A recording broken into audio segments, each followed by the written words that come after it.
New ইয়র্কের জ্যাকসনের থেকে আপনাদের সঙ্গে আছে আমি খালেদ মহিউদ্দিন। জুলাই আন্দোলনের অন্যতম মুখ তিনি। বৈষম্যবিরোধী ছাত্র আন্দোলনের সমন্বয়ক হিসেবে মৃত্যু ঝুঁকি নিয়ে নিপীড়ন সয়ে হাসিনা সরকারের বিরুদ্ধে সোচ্চার ছিলেন 24-এ। তাদের অসীম সাহসিকতায় সেই সরকারের পতন হয়, দেশ থেকে বাধ্য হন শেখ হাসিনা। মাতৃভূমি অথবা মৃত্যুর মুখোমুখি দাঁড়িয়ে সফল আসিফ মোহাম্মদ সজীব ভূঁইয়া এখন অন্তর্বর্তী সরকারের একজন উপদেষ্টা হিসেবে গুরুত্বপূর্ণ কিছু মন্ত্রণালয় সামাল দিচ্ছেন। এখনও সোচ্চার, রাষ্ট্র সংস্কারের পক্ষে উচ্চকণ্ঠ আছেন জুলাই শহীদ ও জুলাই যোদ্ধাদের অধিকার আদায়ে। নানা বিষয়ে তিনি আলোচনায় থাকছেন, বিতর্ক থাকছে তাকে নিয়ে, তিনি তার জবাবও দিচ্ছেন। অনেক সময় নতুন করে আলোচনায় আসছেন, সবসময় অনেক সময় না, নতুন করে আলোচনায় থাকছেন সবসময়। জনাব আসিফ মোহাম্মদ সজীব ভূঁইয়া আমাদের যুব ক্রীড়া মন্ত্রণালয়ের পাশাপাশি যিনি স্থানীয় সরকার, পল্লী উন্নয়ন, সমবায় মন্ত্রণালয় সামলাচ্ছেন, সেই উপদেষ্টা জনাব আসিফ মোহাম্মদ সজীব ভাই আজকে আমাদের অনুষ্ঠানের সঙ্গে আছেন। আর জনাব আসিফ মোহাম্মদ সজীব ভাই, আপনাকে আমাদের অনুষ্ঠানের পক্ষ থেকে, সবার পক্ষ থেকে স্বাগত জানাই। আপনি আমাদের সাথে যুক্ত হয়েছেন, সেজন্য আমাদের শুভেচ্ছা ও কৃতজ্ঞতা জানবেন। ধন্যবাদ। জনাব ভূঁইয়া, আমি যেহেতু আপনি এই জুলাই আন্দোলন থেকে শুরু করে, মানে এক বছর আগে যে আন্দোলনটা একটা পরিণতি পেয়েছে, সেটা থেকে শুরু করে সরকারে থাকার কারণে আপনি অনেক বিষয়ে কালের সাক্ষী, সেজন্য আপনাকে একটু শুরু থেকেই একটু শুরু করতে চাই। জনাব আসিফ মোহাম্মদ সজীব ভাই, আপনি কি করে উপদেষ্টা হলেন? মানে আমি প্রশ্নটা এরকম করে করি, আপনার নাম উপদেষ্টা হিসাবে কে প্রস্তাব করলো, বা কিভাবে আপনি উপদেষ্টা পরিষদে গেলেন? 5 আগস্টের পর যখন সরকার গঠন প্রক্রিয়া চলছিল, 5 থেকে 8 আগস্ট এই সময়টাতে, 5 আগস্টে আমরা সবাই একটা জায়গায় তো একমত ছিলাম যে প্রধান উপদেষ্টা হবেন ডক্টর মোহাম্মদ ইউনূস, কিন্তু বাকিদের বিষয়টা ঠিক ছিল না। তবে আমাদের কিংবা তখনকার যারা সমন্বয়ক, সবার একটা এক্সপেরিয়েন্স হচ্ছে, দেখা গেছে আমাদের 69-এর গণঅভ্যুত্থানে ছাত্রদের অবদান আছে, 90-এর গণঅভ্যুত্থানে ছাত্রদের গুরুত্বপূর্ণ অবদান আছে, তারা জীবন দিয়েছে। কিন্তু পরবর্তীতে দেশ গঠন প্রক্রিয়ায় বা সেটাতে ছাত্রদের অংশীদারিত্ব না থাকার কারণে দেখা গেছে যে ছাত্রদের ভাগ্যের আসলে কোনো পরিবর্তন হয় নাই। আর একটা বিষয় ছিল, সেটা হচ্ছে গণঅভ্যুত্থানের পরে আমরা যখন উপদেষ্টাদের তালিকা নিজেরাও করছিলাম, আরো বিভিন্ন জায়গা থেকে স্টেক হোল্ডারদের থেকে নিচ্ছিলাম তালিকা, তো দেখে আমাদেরও অতটা শিওর হতে পারছিলাম না, কারণ আমরা তো তাদেরকে ব্যক্তিগতভাবে চিনতাম না। আমরা হয়তো টিভিতে দেখেছি বা অনেককে দেখিও নাই, শিওর হতে পারছিলাম না যে তারা কতটুকু গণঅভ্যুত্থানকে ধারণ করে কাজ করবে।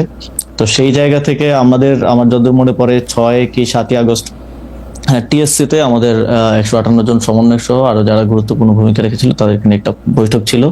তো ওই বৈঠকেই মোটামুটি সবাই প্রস্তাব করে যে আমাদের মধ্য থেকে, ছাত্রদের মধ্য থেকে উপদেষ্টা পরিষদে যাওয়া উচিত। এবং সেখানে যদিও বাকি স্টেক হোল্ডারদের থেকে, যেমন তখন সেনাবাহিনী একটা স্টেক হোল্ডার ছিল, তারপরে রাজনৈতিক দলগুলো স্টেক হোল্ডার ছিল, তো উপদেষ্টা পরিষদে যাওয়া উচিত। তো সব দিক থেকে হচ্ছিল যে 2 জন গেলে, তারপরে সেখানেই সবাই মিলে সিদ্ধান্ত নেয় যে নাহিদ ভাই এবং আমি উপদেষ্টা পরিষদে যাব প্রাথমিকভাবে। পরবর্তীতে তো মাহফুজ ভাই মাননীয় প্রধান উপদেষ্টার বিশেষ সহকারী হন এবং পরবর্তীতে উপদেষ্টা হন।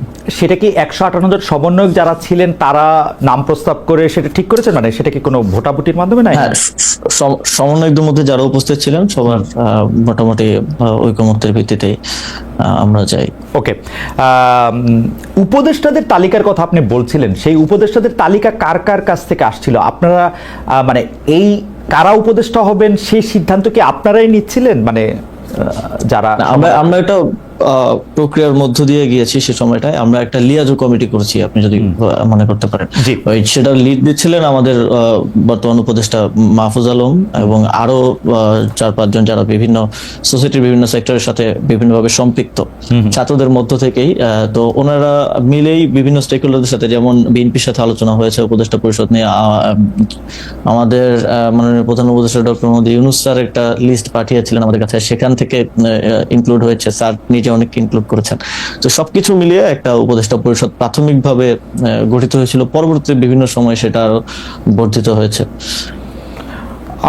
তার মানে হচ্ছে যে আপনারা বিএনপির একটা লিস্ট, জামাতের একটা লিস্ট, প্রফেসর ডক্টর মোহাম্মদ ইউনূসের একটা লিস্ট, সবগুলি নিয়েই মোটামুটিভাবে আমরা যেটা আপনাদের কাছ থেকে জানতে পেরেছি বিভিন্ন সময়, বা উপদেষ্টারাও বলেছেন যে একটা সবগুলি নামের মধ্যে থেকে যে নামটা কমন বা যে নামটা নিয়ে বিতর্ক সবচেয়ে কম, এরকম নামগুলি আপনারা খুঁজছিলেন। ফাইনালি আপনারা যে উপদেষ্টা পরিষদটা পান, সেই উপদেষ্টা পরিষদটা যেই সময় আপনি শপথ নিলেন, যাদেরকে দেখলেন বা তাদের নাম শুনলেন, সেটা নিয়ে আপনারা মোটামুটি সন্তুষ্ট ছিলেন সেই সময়? এখন পর্যন্ত আসলে সত্যি কথা বলতে গেলে সেই উপদেষ্টা পরিষদের 50-60% মানুষকে আমরা চিনি, আর এর বাইরে অনেকে হয়তো আমরা চিনিও না, কিন্তু ঐকমত্যের ভিত্তিতে বা আমরা সোশ্যাল মিডিয়ায় কিংবা গুগল ঘেটে দেখেছি যে তাদের প্রোফাইল কিরকম। যেমন এমন অনেকের নাম আসছে যাদের প্রোফাইল বা ব্যাকগ্রাউন্ড একটু প্রবলেমেটিক, তো আমরা বিভিন্ন জন থেকে খোঁজ নিয়ে তাদের নাম বাদও দিতে হয়েছে। আবার এমন নাম আসছে যেটা হয়তো বিএনপির পছন্দ হয়নি বা এর খুবই রিজিড পজিশন ছিল, সেটাও বাদ দেওয়া হয়েছে। তো এইভাবে একটা সর্বজন গ্রহণযোগ্য একটা উপদেষ্টা পরিষদ বানানোটাই, যাতে করে সবার একটা ইয়ে থাকে, এটাই ছিল উদ্দেশ্য এবং শেষ পর্যন্ত সেটা হয়েছে। মূলত এটা কোঅর্ডিনেট করেছিল মাহফুজ ভাই, যে লিয়াজু কমিটি হয়েছিল তারাই। কারণ আমাদেরকে আবার অনেকগুলো যারা নেতৃত্বে ছিলেন তাদের অনেকগুলো দিকে আসলে মেনটেন করতে হচ্ছিল। তো আমরা দেখেছি, আমরা অবগত ছিলাম, বাট পুরো জিনিসটা প্রক্রিয়াটা মাহফুজ ভাই সহ ইয়ে করেছিলেন। ওকে, একটু মানে যেহেতু ওইখান থেকে শুরু করলাম, একটু আর্মেনিয়া কথা বলি। আপনি জানেন যে আওয়ামী লীগের যারা আছেন তারা সবাই মনে করেন, অনেকেই মনে করেন যে এটা আপনাদের ক্রেডিট না, আওয়ামী লীগের সবাই মনে করেন মোটামুটি এটা আপনাদের ক্রেডিট না, দেশের লোকজন কোনো আন্দোলনের মধ্যে কোনো অংশগ্রহণ করে না, এটা দেশি বিদেশি ষড়যন্ত্র এক। আর দ্বিতীয় হচ্ছে সেনাবাহিনী বন্দুকের নল উল্টা দিকে ঘুরিয়ে দিয়েছিল বলে তাদের পতন হওয়া সম্ভব হয়েছে।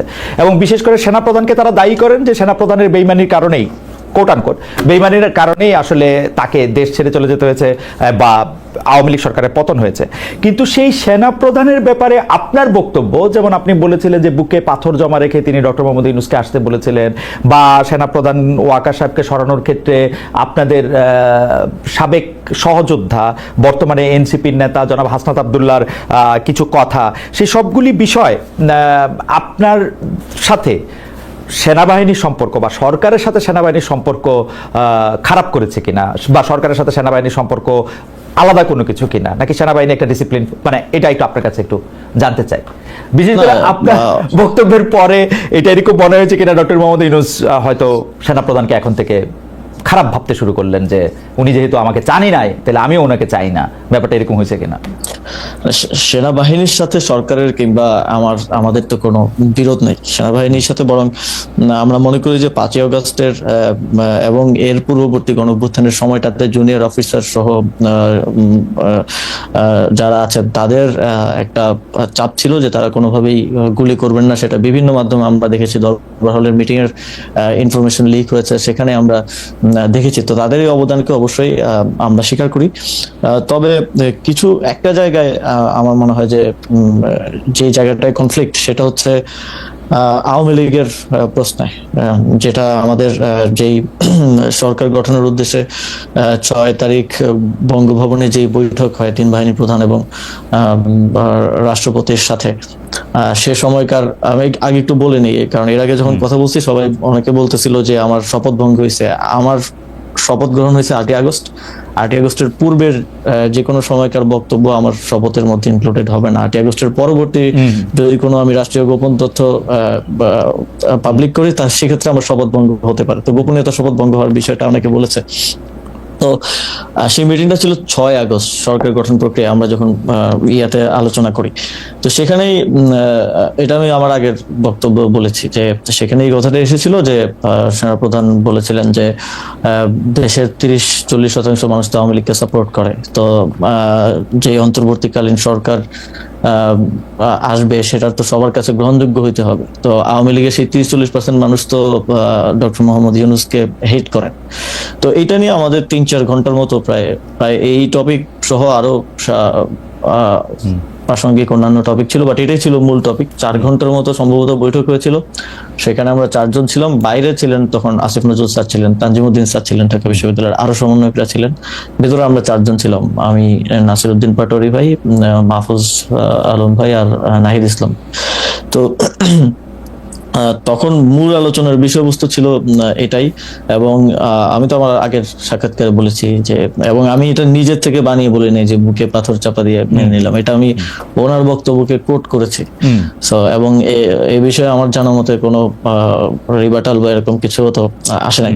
তো সেই জায়গা থেকে আমার জায়গা থেকে আমার মনে হয়েছে যে আওয়ামী লীগ লীগের প্রতি সিম্প্যাথি থাকাটা এবং আওয়ামী লীগকে ফিরে আনার কিংবা নানা, যেমন এখন একটা কথা শুনতে পাওয়া যায় যে জাতীয় পার্টিকে প্রধান বিরোধী দল করার জন্য একটা তোড়জোড় চলতেছে। এই যে মেকানিজম করে যে মানুষের ম্যান্ডেট কে ইয়ে করা, ম্যানিপুলেট করার একটা প্রক্রিয়া, এবং এই যে আমি যতদূর জানি যে যারা ডামি এমপি ছিল, তারপর আওয়ামী লীগের যারা সাপোজ যাদের ইমেজ অতটা খারাপ না, তাদেরকে জাতীয় পার্টি থেকে ইলেকশন করানোর একটা পরিকল্পনা চলছে। এই ধরনের উদ্যোগ বা এই ধরনের বিষয়গুলোর কারণেই কিন্তু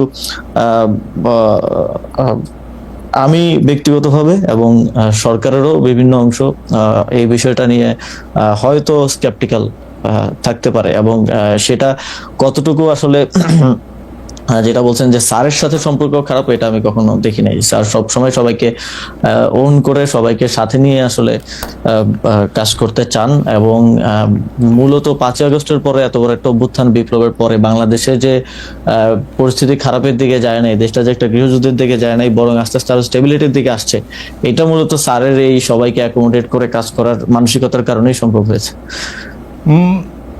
আমি এই জায়গাটায় যদি আপনাকে একটু বলি, যে কারণ এগুলি খুবই গুরুত্বপূর্ণ প্রসঙ্গটা হচ্ছে এরকম যে ধরেন আপনি বলছিলেন যে মেকানিজম করে কোনো কিছুর একটা ম্যান্ডেট আদায় করা, যেমন আপনি এখন জাতীয় পার্টির কথা বললেন যে জাতীয় পার্টিকে প্রধান বিরোধী দল বানানোর একটা মেকানিজমের কথা শোনা যাচ্ছে। আমরা কিন্তু বিভিন্নভাবে শুনতে পাচ্ছি যে সরকারের ভিতরে আরেকটা সরকার আছে। আমরা এরকমও শুনতে পাচ্ছি যে গোয়েন্দা সংস্থাগুলি যারা শেখ হাসিনার সময়ে অ্যাক্টিভ ছিলেন তারা এখনও অ্যাক্টিভ আছেন, বিশেষ করে ডিজিএফআইয়ের কথা বলা হয়। কিন্তু আমরা তো দেখি ডিজিএফআই তো সরকার প্রধানকে রিপোর্ট করে, সেনা প্রধানকে না। মানে ডক্টর মোহাম্মদ ইউনূসের আন্ডারে ডিজিএফআই। তাহলে এই ব্যাপারটা আসলে কেমন? মানে যদি কেউ মেকানিজমটা করে থাকেন, এটা কি আপনারা সরকার থেকে করতেছেন নাকি সামরিক বাহিনী বা অন্য কোনো একটা সরকার যাদের আমরা চিনি না তারা করতেছেন? আপনি কি এইটা একটু অন পেপার তো অনেক কিছুই থাকে, কিন্তু বাস্তব প্রয়োগের ক্ষেত্রে সেটার বাস্তবায়ন বা সেটার প্রক্রিয়াটা অনেক সময় অনেক ভিন্ন রকম হয়ে যায়। আসলে 5ই আগস্টের পরে এখানে শেখ হাসিনা থাকা অবস্থায় যেমন ক্ষমতার কেন্দ্র ছিল শেখ হাসিনা এবং আওয়ামী লীগ রাজনৈতিক দল হিসেবে, 5ই আগস্টের পরে তো ক্ষমতার কেন্দ্রগুলো অনেক দিকে ভাগ হয়ে গেছে। এখন তো সরকার একমাত্র ক্ষমতার কেন্দ্র না, যেটার আমি মনে করি যে এই ঘটনা প্রবাহে অনেকের অনেক ভুল ছিল, এবং সেই ভুলগুলোর জন্যই দেখা গেছে যে এই ক্ষমতার এই কেন্দ্র বিভাজিত হয়েছে। রাজনৈতিক দলগুলো একটা এখন ক্ষমতার কেন্দ্রে আছে, কারণ হচ্ছে সরকারের যে কোনো পলিসি ডিসিশন, বিগ ডিসিশন রাজনৈতিক দলগুলোকে ছাড়া নেওয়া যাচ্ছে না, তাদের সাথে বোঝাপড়ার ভিত্তিতে, ঐক্যমত্যের ভিত্তিতে নিতে হচ্ছে।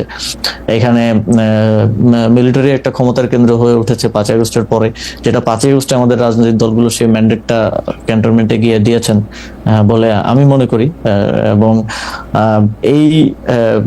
এই কমপ্লেক্স সিচুয়েশনের কারণে যে এই যে অন পেপার যেরকম আছে যে ডিজিএফআই প্রধান উপদেষ্টাকে রিপোর্ট করবে, কিংবা যেটা যেভাবে চলা উচিত অন পেপার সেটা সেভাবে তার আসলে চলছে না।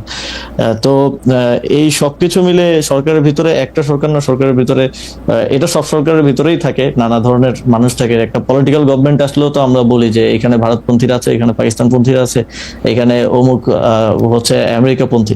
তো এই সরকারটা তো আসলে কোনো ইউনিফাইড জিনিস না, এটা তো এক জায়গা থেকে আসে নাই। এই সরকারের যদি 20 জন লোক থেকে 20 জন লোক 20টা জায়গা থেকে আসছে, তো সেই জায়গা থেকে ওই ক্ষমতার কেন্দ্রটা আসলে এক জায়গায় নাই, সেটা বিভিন্ন ইয়া থেকে মোবিলাইজ হয়। তো অন পেপার যেটা যেভাবে আছে সেটা সেভাবে চলা একটু মুশকিল এই সময়ে। আমার মনে হয় যে আপনি অনেকগুলি গুরুত্বপূর্ণ বিষয়ে আসলে যতটুকু আপনার পক্ষে বলা সম্ভব একটি সাংবিধানিক পদের থেকে সেরকমই আপনি বলছেন, কিন্তু আমাদের জন্য যদি একটু আপনি পরিষ্কার করতেন, যেমন রাজনৈতিক দলগুলোকে এখন আপনি ক্ষমতার কেন্দ্র বলতেছেন সরকার অনেকগুলি সিদ্ধান্ত আসলে রাজনৈতিক দলগুলোর বাইরে নিতে পারছে না, সেনাবাহিনীকেও আপনি একটা ক্ষমতার কেন্দ্র বলছেন। আমরা কি এরকম বলতে পারি যেরকম আমরা আসলে, মানে আমার কানে যেরকম করে কথা আসে সেটা হচ্ছে যে এখন বাংলাদেশ সরকারের, অর্থাৎ আপনাদের সকল সিদ্ধান্ত নিয়ন্ত্রণ করছে বিএনপি? আমরা কি এরকমভাবে বলতে পারি যে আসলে জেনারেল ওয়াকারের পদপদবীর দিক দিয়ে তিনি আপনাদের সরকারকে রিপোর্ট করার কথা থাকলেও কাগজে কলমে অনেক ক্ষেত্রে তিনি একটি পক্ষ হয়ে করছেন, আপনি কি এরকমটাই বলছেন? বা আপনি যদি এই ব্যাপারটা আরেকটু ব্যাখ্যা করতেন, যে রাজনৈতিক দল বলতে কি শুধু আপনি বিএনপিকে বোঝাচ্ছেন নাকি জামাত বা এনসিপিকেও বোঝাচ্ছেন? ক্ষমতার কেন্দ্র সামরিকায়ন বলতে কি আপনি জেনারেল ওয়াকারকে বোঝাচ্ছেন নাকি জেনারেল ওয়াকারেরও আয়ত্তের বাইরে এরকম কোনো কিছুর কথা আপনি বলছেন, কোনো বাইরের রাষ্ট্রের না, আমি আমি আমি এখানকার মানে ক্ষমতার কেন্দ্র বলতে নির্দিষ্ট রাজনৈতিক দল না বলে আমি এখানে পলিটিক্যাল স্টাবলিশমেন্ট যেটা আছে স্টাবলিশমেন্ট আকারে এখানে বলি। যেমন মনে করেন যে যদি উদাহরণ দেই যে স্থানীয় সরকার নির্বাচন, আমি তো স্থানীয় সরকার মন্ত্রণালয়ের দায়িত্বে। স্থানীয় সরকার নির্বাচনের সিদ্ধান্ত তো আমি নিতে পারি নাই, আমি না শুধু আমার সরকারও নিতে পারে নাই, কারণ এখানে রাজনৈতিক দলগুলোর এখন ঐকমত্য কমিশনে যে আলোচনা হয়েছে সেখানে স্থানীয় সরকার নির্বাচন নিয়ে যে আলোচনা হয়েছে সেখানে আমার জানা মতে বিএনপি এবং তাদের কয়েকটা সহযোগী দল ছাড়া বাকি সবাই স্থানীয় সরকার নির্বাচনের বিষয়ে একমত ছিল। এবং আমিও চেষ্টা করেছি যে অন্ততপক্ষে, কারণ দিন শেষে নাগরিক সেবা থেকে শুরু করে উন্নয়ন কার্যক্রম যে ব্যাহত হচ্ছে এবং মানুষ যে প্রতিনিয়ত তার একটা আইডি কার্ড বানাইতে গেলে বা একটা জন্ম নিবন্ধন, মৃত্যু নিবন্ধন, ওয়ারিশ সনদ, এই প্রত্যেকটা কাজ তো লোকাল গভর্নমেন্টে থেকে হয়, এগুলোতে যে ব্যাহত হচ্ছে এটার দায়টা তো আমার উপরে আসে যেহেতু আমি দায়িত্বে আছি। তো কিন্তু যখন সিদ্ধান্ত গ্রহণ প্রক্রিয়া এটা চলে যায় তখন তো এটা বিভিন্ন এই যে ক্ষমতার যে কেন্দ্রগুলোর কথা আমি বললাম সেখানে তো গিয়ে হচ্ছে আটকে যাচ্ছে। তো এখানে আমি কোনো নির্দিষ্ট দলের কথা না বলে পলিটিক্যাল স্টাবলিশমেন্টের কথা বলি এবং কোনো নির্দিষ্ট ব্যক্তির কথা না বলে মিলিটারি স্টাবলিশমেন্টের কথা বলি, যেটা গত 15 বছরে 16 বছরে তৈরি করে যাওয়া হয়েছে। এবং আমি মনে করি যে শুধু এই সরকার না, এই সরকার তো অপেক্ষাকৃত একটা দুর্বল সরকার হিসেবে পরিচিত, এই সরকার না, যে পরবর্তী পলিটিক্যাল গভর্নমেন্ট আসলো তাদের এই যে আওয়ামী যে এস্টাবলিশমেন্ট বিভিন্ন জায়গায় রয়ে গেছে এইটার জন্য ভুগতে হবে, একটা দীর্ঘ সময় তাদেরকেও ভুগতে হবে এবং এইটা সেটেল করাটা খুবই টাফ জব হবে পরবর্তী যে কোনো সরকারের জন্য।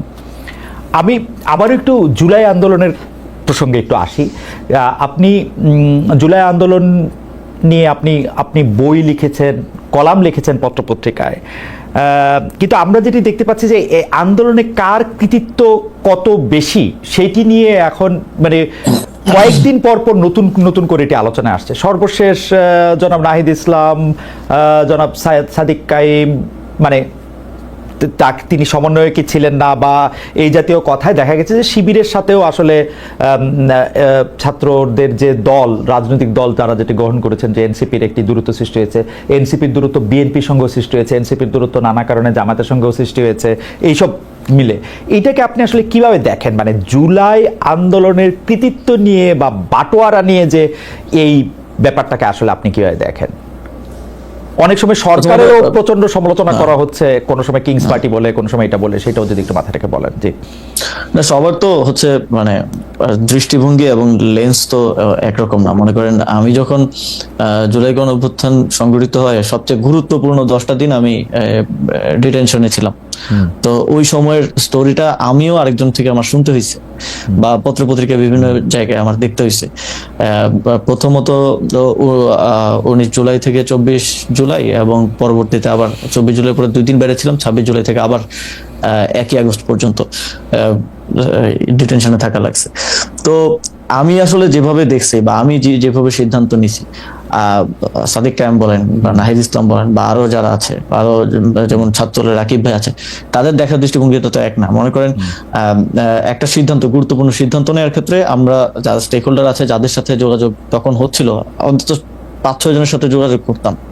তো এখন মনে করেন আমি ছাত্রদের রাকিব ভাইয়ের সাথেও যোগাযোগ করলাম, কথা বললাম যে ভাই কালকে আমি এই প্রোগ্রামটা দিতে চাচ্ছি, আমরা কালকে অসহযোগ আন্দোলনের ডাক দিতে চাচ্ছি। সাদিক ভাইয়ের সাথেও কথা বললাম যে অসহযোগ আন্দোলনের ডাক দিতে। আবার এই যোগাযোগটা কিন্তু যে আমার সাথে হচ্ছে তা না, আমার সাথেও কখনো হচ্ছে না, কখনো মাহফুজ ভাইয়ের সাথে হচ্ছে, কখনো নাহিদ ভাইয়ের সাথে হচ্ছে, বিভিন্ন স্তরে হচ্ছে। তো তখন সাদিক ভাই আমাকে একটা পরামর্শ দিল, রাকিব ভাই আমাকে একটা পরামর্শ দিল, আরো 4-5 জন আমাকে আরো তাদের মতো করে পরামর্শ দিল। এখন সাদিক ভাই যদি মনে করে যে আমি পরামর্শ দিছি বলেই এটা হয়েছে এবং উনি বা ওনার দল যদি এটাই বলে সব জায়গায়, তো এইটা তো হচ্ছে মনে করেন যে যাদের সোশ্যাল মিডিয়া বা মিডিয়ায় ওইরকম স্টাবলিশমেন্ট আছে, যাদের ওই সক্ষমতা আছে, ওই লোকবল আছে, তারা তো তাদের ন্যারেটিভটা স্টাবলিশ করার চেষ্টা করে। আবার রাকিব ভাই একটা ন্যারেটিভ দিবেন, রাকিব ভাই বলবে না আমি দিছিলাম পরামর্শটা এই জন্য এটা হয়েছে।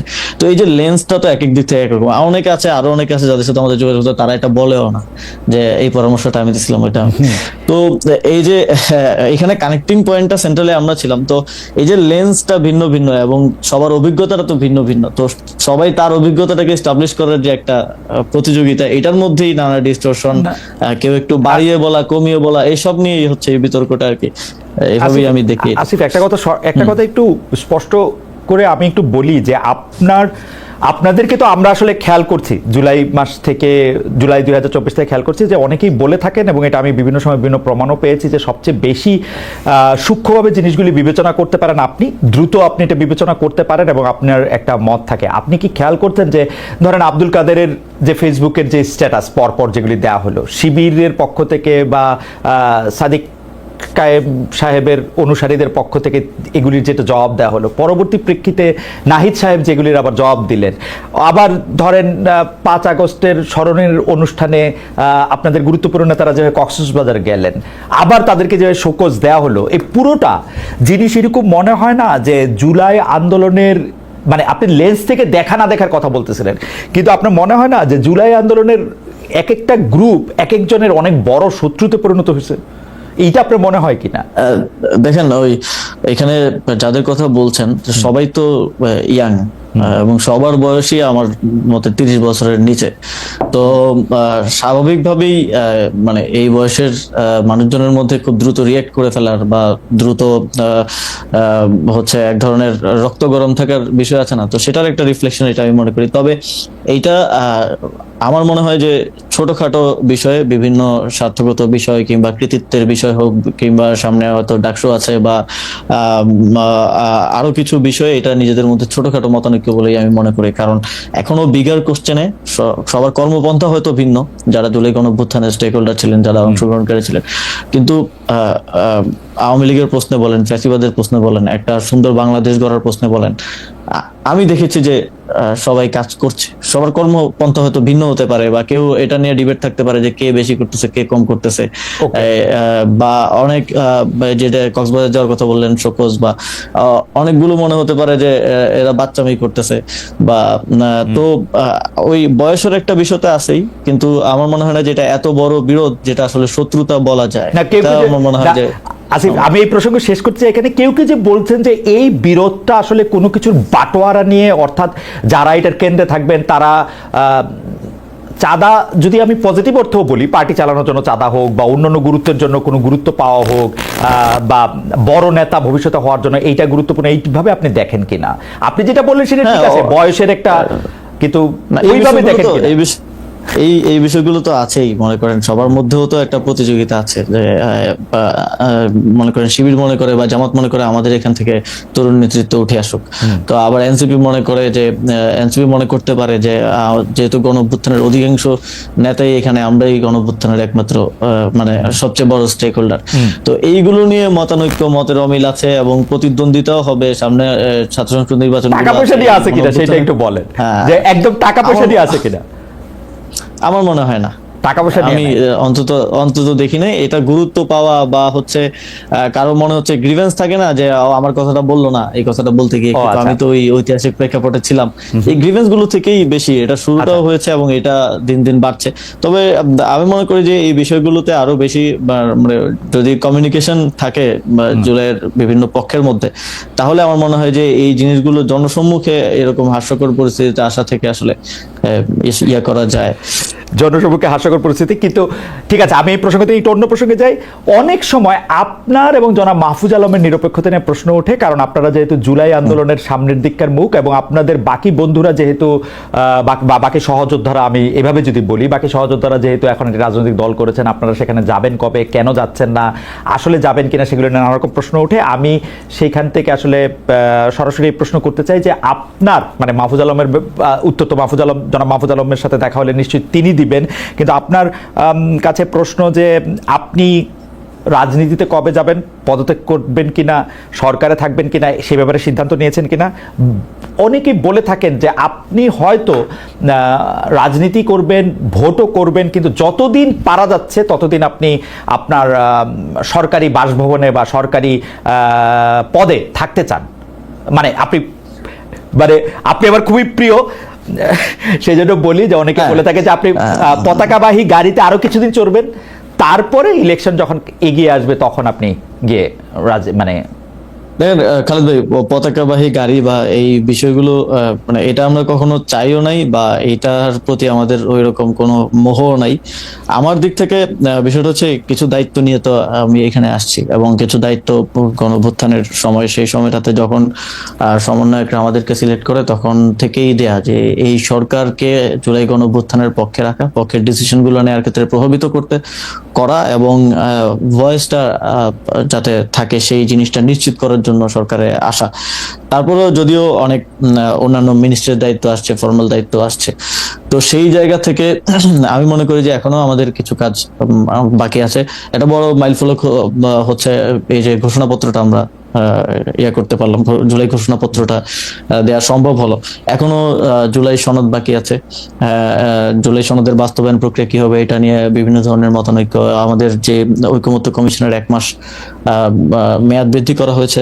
তারপরে সংস্কার কমিশন, যে সংস্কারের, আমার লোকাল গভর্নমেন্টের সংস্কার কমিশন ছিল, যে সংস্কারের রিপোর্ট গুলো দিয়েছে সেগুলোর একটা বাস্তবায়নের বিষয় আছে। এবং আমি মনে করি যে যেই দায়িত্ব নিয়ে এবং যাদের ম্যান্ডেট নিয়ে আমি এখানে এসেছি, সেই অনেকগুলো দায়িত্বই আমাদের পালন করা বাকি রয়ে গেছে। তো সেই জায়গা থেকে যতটুকু সম্ভব সেই দায়িত্বগুলো শেষ করতে চাই, কারণ এটা একটা ঐতিহাসিক দায় হিসেবেও থেকে যাবে যদি আমি সেটা শেষ করে যেতে না পারি আমার জায়গা থেকে। তো সেটার জন্য আমরা আমাদের জায়গা থেকে কাজ করছি। তবে আমি নিজেও ব্যক্তিগতভাবে এটা মনে করি, এটা আমি আগেও বলেছি যখন বিভিন্ন সময় কথা উঠেছে, যে রাজনীতিতে সরাসরি জড়িত কারো সরকারে থাকা উচিত না, যদিও এরকম কয়েকজনই আছেন। এবং আমরা মনে করি যে নির্বাচনকালীন সরকারে, স্পেসিফিকলি নির্বাচনের কালীন সরকারে শুধু নির্বাচন করব কি করব না সেটার জন্য না, যদি আমি নির্বাচন নাও করি তাহলেও নির্বাচনকালীন সরকারে আমার থাকা উচিত না, যেহেতু এটা নিয়ে কনসার্ন আছে। এবং আমাদের গণতান্ত্রিক রূপান্তরের একটা, মানে আমাদের জুলাই গণঅভ্যুত্থানে যদি 3টা ম্যান্ডেট আমি ধরি, যে বিচার, সংস্কার এবং গণতান্ত্রিক রূপান্তর, তো গণতান্ত্রিক রূপান্তরের যেই দায়িত্ব আছে এবং সেখানে কনফ্লিক্ট অফ ইন্টারেস্ট এড়িয়ে চলার যে বিষয় আছে, সেখান থেকে আমি মনে করি যে রাজনীতিতে যুক্ত হওয়ার ইচ্ছা আছে এরকম কারোই নির্বাচনকালীন সরকারে থাকা উচিত না, তফসিলের আগেই তাদের। আসলে এটা আমি, মাহফুজ আলম, আরো যদি কেউ থাকেন সরকারে, আরো যারা আছেন, সবারই নির্বাচনকালীন সরকারে থাকা উচিত না। কারণ আমাদের মাননীয় প্রধান উপদেষ্টা বারবারই বলছেন যে আমরা একটা বেস্ট ইলেকশন আসলে জাতিকে উপহার দিতে চাই। তো সেই জায়গায় কোনো কোশ্চেন এবং কনফ্লিক্ট অফ ইন্টারেস্টের জায়গায় যাতে না থাকে, এটা নিশ্চিত করাটা আমি নিজের দায়িত্ব বলেও মনে করি। ওকে, তাহলে এখানে আবার 2টা প্রশ্ন আছে। তার আগে শুধু এই লাইনে জেনে নিতে যে আপনি বলতেছেন যার রাজনীতি করার ইচ্ছা আছে বা যে রাজনীতি থাকবেন তিনি নির্বাচন করুক আর না করুক, নির্বাচনকালীন সরকারে থাকা উচিত। আপনার কি রাজনীতি করার ইচ্ছা আছে? অর্থাৎ আমি বলতে চাইতেছি যে আপনি কি নির্বাচনকালীন সরকারে থাকছেন কি থাকছেন না? আমি তো ভাই 2018 সাল থেকে রাজনীতির সাথে যুক্ত। আমি তো অলরেডি রাজনীতিতে, এবং আমি নির্বাচনকালীন সরকারে থাকছি না। অবশ্যই নির্বাচনকালীন সরকার আপনি থাকছেন না।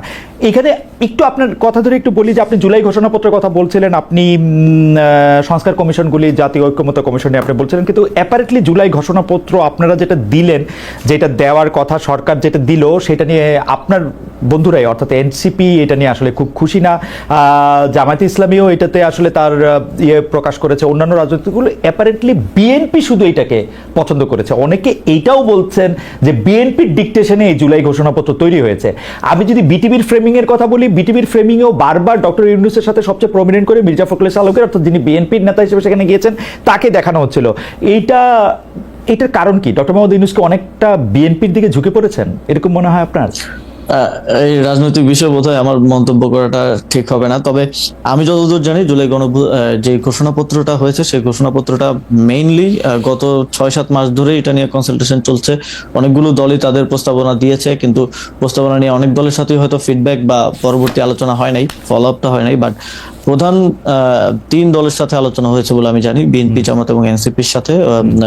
উপদেষ্টা পরিষদের কয়েকজন সদস্য ওনাদের সাথে বসেছেন, আলোচনা করেছেন, এবং ব্রডলি একটা ঐকমত্যে এসে এই পেপারটা দেওয়া হয়েছে। তবে মানে আমি যদি বলি যে রাজনৈতিক দলগুলোকে একটা সিঙ্গেল সেন্টেন্স যদি লিখতে বলি, সবাই তো ভিন্ন ভিন্ন লিখবে। তো এত বড় একটা পেপার তো 100% ঐকমত্যের ভিত্তিতে আসা সম্ভব না। যতদূর আমি জানি যে 10 to 15% 100% ঐকমত্য ছিল না, যেটা পরবর্তীতে সরকার সেগুলোর বিষয়ে সিদ্ধান্ত নিয়েছে।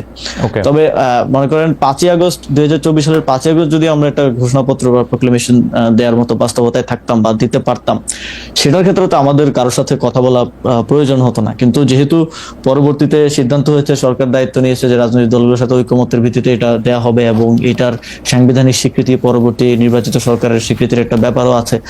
তো সেই জায়গা থেকে ওই ঐকমত্যটা প্রয়োজন হয়েছে, এবং সেখানে আমি মনে করি যে সেখানে ছাত্রদের পক্ষ থেকেও কিছু কম্প্রোমাইজ করতে হয়েছে, বিএনপির পক্ষ থেকেও কিছু ছাড় দিতে হয়েছে। সবার ছাড় দেওয়ার জায়গা থেকে একটা মোটামুটি অ্যাগ্রিড ডকুমেন্টে শেষ পর্যন্ত আসা হয়েছে। তবে আমি মনে করি যে ইয়ার ক্ষেত্রে জুলাই গণঅভ্যুত্থানের রাষ্ট্রীয় এবং সাংবিধানিক স্বীকৃতি পাওয়াটা একটা বড় বিষয়, এবং এই ঘোষণাপত্রটি অপরিহার্য ছিল, এবং এইটা এর বিষয়ে অনেকের অনেক দ্বিমত থাকতে পারে। তবে এটা যে অপরিহার্য ছিল এই বিষয়ে কারোর আসলে কোনো দ্বিমত থাকার কথা না। ওকে, জুলাই ঘোষণাপত্র বা রাজনীতি নিয়ে আমরা একটু আবার পরে যদি সুযোগ হয় তাহলে আপনার সাথে কথা বলবো। একটু আপনার উপদেষ্টা বা মন্ত্রী হিসাবে আপনার দায়িত্ব পালনকালীন সময়কার কথা বলি। প্রথম মানে কিছু অভিযোগও বলি না আসিফ, যেমন ধরেন মন্ত্রী হিসাবে, মানে আসলে উপদেষ্টা তো মন্ত্রীর পদমর্যাদা সমান, আপনি যেসব সরকারি নিরাপত্তা থাকে তার সবই আপনি পাচ্ছেন, তারপরও আপনি আগ্নেয়াস্ত্রের লাইসেন্স নিয়েছেন, সেটি মানে ঠিকই আছে, সরকারি পদবীর যোগ্যতা বলে তাই আপনি নিয়েছেন, কিন্তু মন্ত্রীর যে নিরাপত্তা ব্যবস্থা তার সেই সময় আপনি ভরসা রাখতে পারেননি, ভুলে আপনি রাখতে পারেননি বলেই তো আপনি আগ্নেয়াস্ত্রের লাইসেন্স নিয়েছেন। তো সেটা আবার ভুল করে ম্যাগাজিন বিদেশে নিয়ে গেছেন। আমার প্রশ্ন সেখানেও না, আমার প্রশ্ন হচ্ছে আপনি একটা ফেসবুক পোস্টে এরকম দিয়েছিলেন যে রাষ্ট্রীয় গুরুত্বপূর্ণ তথ্য বা ভিডিও বিদেশে কেন সাংবাদিকদের কাছে গেল বা সাংবাদিকদের কাছে গেলে এটা নিয়ে আপনি প্রশ্ন তুলেছেন। আপনার কাছে কি মনে হয় এই প্রশ্ন তোলাটা ঠিক আছে? মানে আমরা না, মানে যে কোনো সাংবাদিকই যে কোনো জায়গায় তো যে কোনো তথ্য পেতে পারেন। আপনি ওইটা আপনার কাছে একটা বড় বিষয় কেন মনে হলো যে বিমানবন্দর থেকে এই ভিডিওটা যেখানে গেছে আপনি সেটা ব্যাখ্যা দিয়েছেন, কিন্তু এটা ভুল করে গেছে, তারপরে এটা কিভাবে সেটা চলে গেছে সেটার ব্যাখ্যা আপনি দিয়েছেন, কিন্তু আপনি ভিডিওটা কেমনে গেল সেইটার ব্যাপারে আপনি কেন দৃষ্টি দিলেন? প্রথমত কারেকশন হচ্ছে ওই ইয়াটা ম্যাগাজিন বিদেশে যায়নি, বাংলাদেশের না, আমি বিদেশে যাইছি এটা বলি নাই, বাংলাদেশে এয়ারপোর্টে ধরা পড়ছে। ঠিক আছে, হ্যাঁ সেটা স্ক্যানিং এ এসেছে। তো এটা আসলে ওই সেদিন আমি একদম ভোরে আমার নিজের ব্যাগ তো নিজেরই গুছাতে হয়, তো গুছাতে হচ্ছিল, যে কারণে আমি ইয়াটা পিস্তলটা বাইরে রাখলেও ম্যাগাজিনটা আসলে রাখতে ভুলে গেছিলাম বাইরে, তো সেটা চলে গিয়েছিল ভুলবশত। এটা আনইনটেনশনাল ছিল, কারণ ম্যাগাজিন দিয়ে আমি আসলে কি অ্যাচিভ করব, বাট এটা একটা ভুল তো অবশ্যই ছিল। তবে দেখেন খালেদ ভাই, যে আমাদের এয়ারপোর্ট তো একটা গুরুত্বপূর্ণ এবং সিকিউরড একটা জায়গা, এয়ারপোর্টের একদম বোর্ডিং এর জায়গাটায়। সেটা আমি মানে ইভেন আমি ট্রানজিটে ইস্তাম্বুল নামার কথা, ইস্তাম্বুল নামার আগে ইস্তাম্বুল নেমেই আমি দেখলাম যে সেটা সোশ্যাল মিডিয়ায় চলে আসছে। তো মানে এটা আমি একটা জায়গায় পয়েন্ট করতে চাইছি যে আসলে আমি উপদেষ্টা থাকা অবস্থাতেও সার্ভেইলেন্সের মানে আমি তো আপনাকে প্রথমেই বললাম যে ক্ষমতার কেন্দ্রগুলো তো বিভিন্ন জায়গায়, আমি উপদেষ্টা থাকা অবস্থায় আমার প্রতি যে ধরনের সার্ভেইলেন্স করা হয়, এবং মানে রাষ্ট্রের সরকারের দায়িত্ব থেকে রাষ্ট্রের সার্ভেইলেন্সের না, আমি একটু জানতে চাই এই সার্ভেইলেন্সটা কি আপনার আনন্দ দেয় না? মানে প্রায় একই রকম সার্ভেইলেন্সে মার্কিন রাষ্ট্রপতিও থাকেন, মানে যারা যত বেশি গুরুত্বপূর্ণ তারা তত বেশি সার্ভেইলেন্সে থাকেন। আপনি তো আর চুরি করতেছেন না, আপনি তো আর ডাকাতি করতেছেন না, আপনি সার্ভেইলেন্সে থাকলে কি অসুবিধা? না, সার্ভেইলেন্স থাকলে তো অসুবিধা না, কিন্তু এটাকে তো আপনার নেগেটিভলি ফ্রেমিং, মনে করেন আমি কোথাও একটা খেতে গেলাম, হ্যাঁ, তো এটা তো আমার জন্য একটা দৈনন্দিন জিনিস, আমি তো খাইতে যাইতেই পারি, এই স্বাধীনতা তো আমার থাকা উচিত, কিন্তু এইটাকেও তো ভিন্ন ভাবে ফ্রেমিং করা। আমি কয়েকদিন আগে একটা ইয়াতে একটা পোস্ট দেখলাম যে আমি এক জায়গায় বসে আমরা মানে 4-5 জন খাইতেছি, তো একটা গুমনাম পেজ, বাট এটা আমাকে নিয়ে পোস্ট দেওয়ার কারণে ওই পোস্টটা ভালো রিচ হয়েছিল। তো ওইখানে আপনি খাইতে গেছিলেন হচ্ছে আপনার ওই বন্ধুদের সাথে যারা এখন এনসিপি নামক রাজনৈতিক দলটার সাথে সব না, ওরা ইয়াতে ওরা ছাত্র অধিকার পরিষদ আমার সাথে ছিল, পরবর্তীতে ওরা বাকচাষের এখন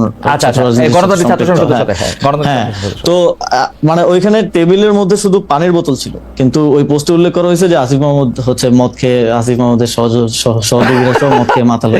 তো এটা যে ফ্রেমিং করাটা হচ্ছে, যে সার্ভেলেন্স করে এটাকে ফ্রেমিং করা, তো এইটা তো প্রবলেমেটিক এবং এটা এক ধরনের পারসেপশন তৈরি করে। প্রত্যেকটা জিনিস তো আপনি বা আমি বসে বসে উত্তর দিতে পারবো না। না, আপনার কাছে কি এটা মনে হয় না যে ধরেন আপনি বাংলাদেশে, মানে আমি সাংবাদিকতা করি বলে আমি দেখি যে বাংলাদেশে যে কয়জন একজন তারকা আছেন, আপনি তার মধ্যে সবচেয়ে বড় তারকাদের একজন এখন, সেটা জুলাই আন্দোলনের জন্য হোক, পরে আবার সরকারে যাওয়ার কারণে হোক, সেজন্য এই ধরনের ইয়া তো থাকারই কথা। কিন্তু আপনার ইঙ্গিতে কি এইটা ছিল যে এই সার্ভেলেন্সটা সরকারের ভিতরে যে অনেকগুলি কেন্দ্র বা সরকার তাদের কেউ করতেছে? আমি আরো সরাসরি বলি, এটা কি কোনো গোয়েন্দা সংস্থাকে আপনি ইঙ্গিত করেছিলেন? হ্যাঁ, আমি এর আগেও বলছি যে কিছু রিপোর্টের ব্যাপারে আমি একটা সংবাদ সম্মেলনে বলতে গিয়ে বলছিলাম যে আমাকে হাউস থেকে যোগাযোগ করে বলা হয়েছে যে এইটা তো আমাদেরকে চাপ দিছে করার জন্য, এবং এটা টেক্সটটা হুবহু আমি হাউসে ফোন করে জিজ্ঞেস করছিলাম যে আপনারা যে একটা নাম্বার লিখলেন এখানে, এটা কিসের রেফারেন্সে লিখছেন? আপনাদের ইয়াতে তো রিপোর্টে তো লেখা জানা গেছে, জনশ্রুতি আছে, কিসের রেফারেন্স আপনারা লিখলেন? তখন বললো এটা আমাদেরকে একটা গোয়েন্দা সংস্থা থেকে দিয়ে চাপ দেওয়া হয়েছে এটা রিপোর্ট করার জন্য। তো এই যে এইটা তো সরাসরি আছে, আমি সরাসরি কয়েকবার বিভিন্ন জায়গায় বলছি, এবং এইটাকে এই মানে আমরা এমন একটা কমপ্লেক্স সিচুয়েশনের মধ্যে আছি যেখানে আসলে আমার কোনো প্রতিষ্ঠানও আমার বিরুদ্ধে আসলে কাজ করছে কিনা এইটাও আসলে বোঝা অনেক সময় মুশকিল হয়ে যায় আর কি। খুবই ইন্টারেস্টিং। তবে আমি আপনাকে একটা তথ্য হিসেবে একটা জিনিস জানায় রাখি, সরকারের ভিতরকার অঙ্গগুলি আসলে এভাবেই কাজ করে। মানে আমি আপনাকে দায়িত্ব নিয়ে বলতে পারি, সরকারের অনেক মানে বিগত সরকারের অনেক মন্ত্রীর বিরুদ্ধে যেসব রিপোর্ট হয়েছে তার অনেকগুলি আবার গোয়েন্দা সংস্থাও দিয়েছে। আবার এইটা কিন্তু সব সরকারের সময় করা হয়। যেমন ধরেন নাইকো দুর্নীতির সঙ্গে বিএনপির জ্বালানি প্রতিমন্ত্রী যে সম্পৃক্ত ছিলেন, সেটা গোয়েন্দা সংস্থার সরবরাহ করার রিপোর্ট। এরকম নানাভাবে এটা একটার মধ্যে থেকে একটা এরকম হইতে থাকে। এটা চেক এন্ড ব্যালেন্সের জন্য সরকার প্রধান হিসেবে করে, কিন্তু সেটা নিয়ন্ত্রণ রাখার জন্য জাতীয় স্বার্থের না, জাতীয় স্বার্থের বিষয় হলে কোনো সমস্যা নেই। আমি মনে করেন কোথাও জাতীয় স্বার্থে ভঙ্গ করার জন্য কোনো বিদেশি কারোর সাথে মিটিং করতেছি, গোপন বৈঠক করতেছি, সেটা আপনি ফাঁস করেন, সমস্যা নেই। কিন্তু আপনি আমার একেবারেই ব্যক্তিগত বিষয় যেটাকে আপনি নেগেটিভলি ফ্রেমিং করার জন্য করছেন, এটা তো নীতি বহির্ভূত হয়। অবশ্যই নীতি বহির্ভূত হয়। এবং আপনি সন্দেহ করছেন যে সরকারের ভিতরের যে অংশটুকু, মানে হ্যারি পটারের ভাষায় বলতে হয়, যাদের নাম আমরা নিতে পারতেছি না প্রমাণের অভাবে, সেরকম কাউরেই আপনি সন্দেহ করতেছে, মানে ধরেন সামরিক গোয়েন্দা বাহিনী বা ওরকম কোনো কিছু, নাকি আপনাকে ফ্রেমিং? অনেকেই আছে আসলে 5ই আগস্টের পরে, আপনি একটু আগেও যেটা বললেন যে অনেকেই স্বার্থের জন্য, যারা জুলাই গণঅভ্যুত্থানে আমাদের সাথে ছিল তারাও হয়তো আমাদের বা আমার সাথে নাই। আবার এনসিপির তো মনে করেন যে আমাদের অন্যান্য সহযোদ্ধারা যে রাজনৈতিক দলে আছে তাদের তো, ওনারা তো ইউনাইটেড আছেন এক জায়গায়। তো কেউ একজন বিপদে পড়লে বাকিরা হয়তো বাঁচাতে পারেন। তো আমরা তো সরকারে যারা আছি তারা তো ওই দেখা যায় যে যারা সাবেক সহযোদ্ধা তারাও আমাদেরকে বক্তব্যে গালিগালাজ করছেন যে সরকার এই কাজটা করতে পারতেছে না, ওইটা করতে পারতেছে না। পরিষ্কার আমরা তো এক ধরনের একা, আমাদের তো কোনো বন্ধু নাই। পরিষ্কার। আমি এই জিনিসটা খেয়াল করলাম, জনাব মাহফুজ আলম কয়েকদিন আগে একটা স্ট্যাটাস দিয়েছিলেন, ফেসবুক স্ট্যাটাস, সেখানেও তিনি প্রায় একই ধরনের কথা বলছিলেন যে আসলে মানে নতুন রাজনৈতিক দলকে তিনি ইঙ্গিত করেছিলেন, এই নানা ধরনের দুর্নীতির প্রসঙ্গ তিনি ইঙ্গিত করেছিলেন।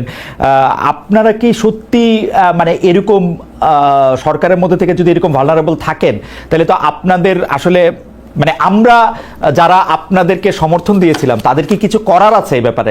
মানে এটা কি হতে পারে সেটা আমার একটা জানার ইচ্ছা, যদি আপনাদেরকে আসলেই ফ্রেম করা হয়, আসলেই যদি আপনারা এটার মধ্যে থাকেন।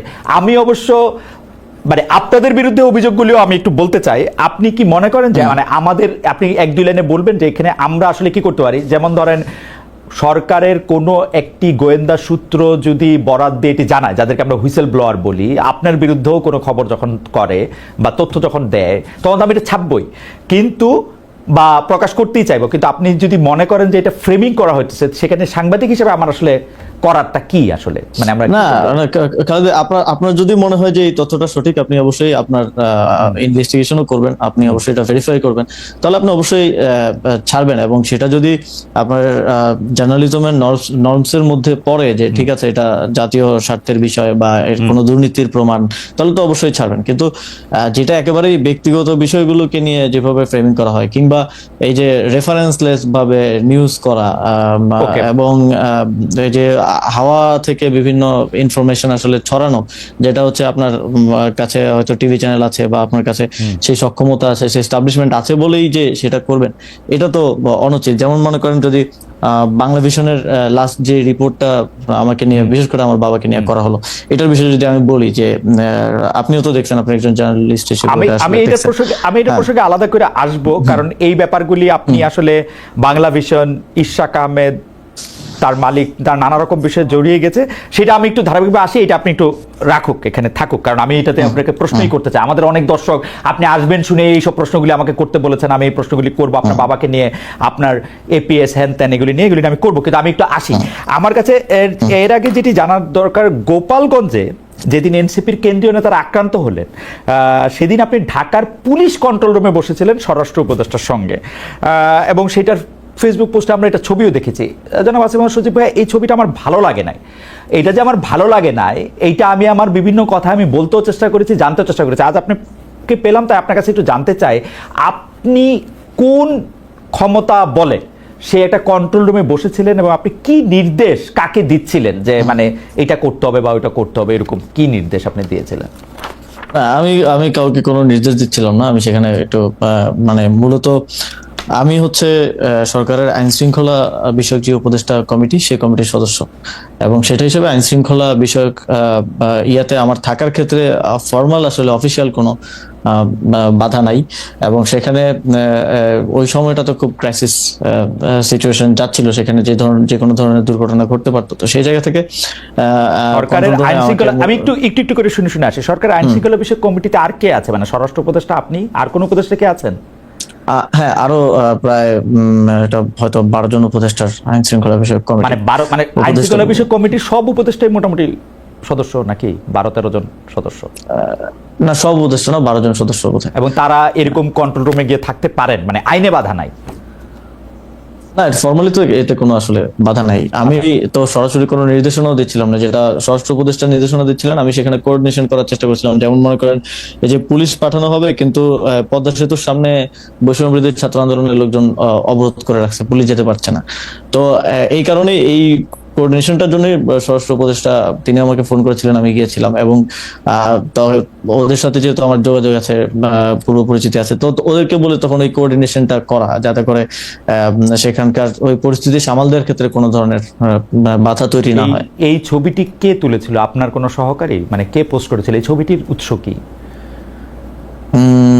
এই ছবিটা আমার সাথে থেকে কেউ তুলেছিল, এবং আমার পেজে হয়তো আপনি, হ্যাঁ, যে আপনার পেজে এটা পোস্ট করেছিলেন কি আপনি এটা জানাতে যে মানে আপনি খুব পাওয়ারফুল একজন উপদেষ্টা, আপনি ইচ্ছা করলে? না, এইটা পোস্ট করা হয়েছিল যে সরকার এটা নিয়ে কাজ করতেছে। তখন এই ধরনের একটা ইয়া চলছিল যে সরকার কিছু করতেছে না, এখানে মানুষগুলো মারা যেতে পারে। তো অ্যাটলিস্ট গভর্নমেন্টেরও তো এটা থাকা উচিত। সেই জায়গা থেকে যে গভর্নমেন্ট ইজ ওয়ার্কিং এবং গভর্নমেন্ট ইজ কনসার্ন। মানে এটা আপনার মাসল দেখানো না তো, আপনার পিস্তলের ম্যাগাজিন দেখানো বা পিস্তলের গুলি দেখানো না? এটা কোনোভাবেই না। এবং ইয়াতে মানে ওইটাও তো ম্যাগাজিন তো দেখানোর জন্য না,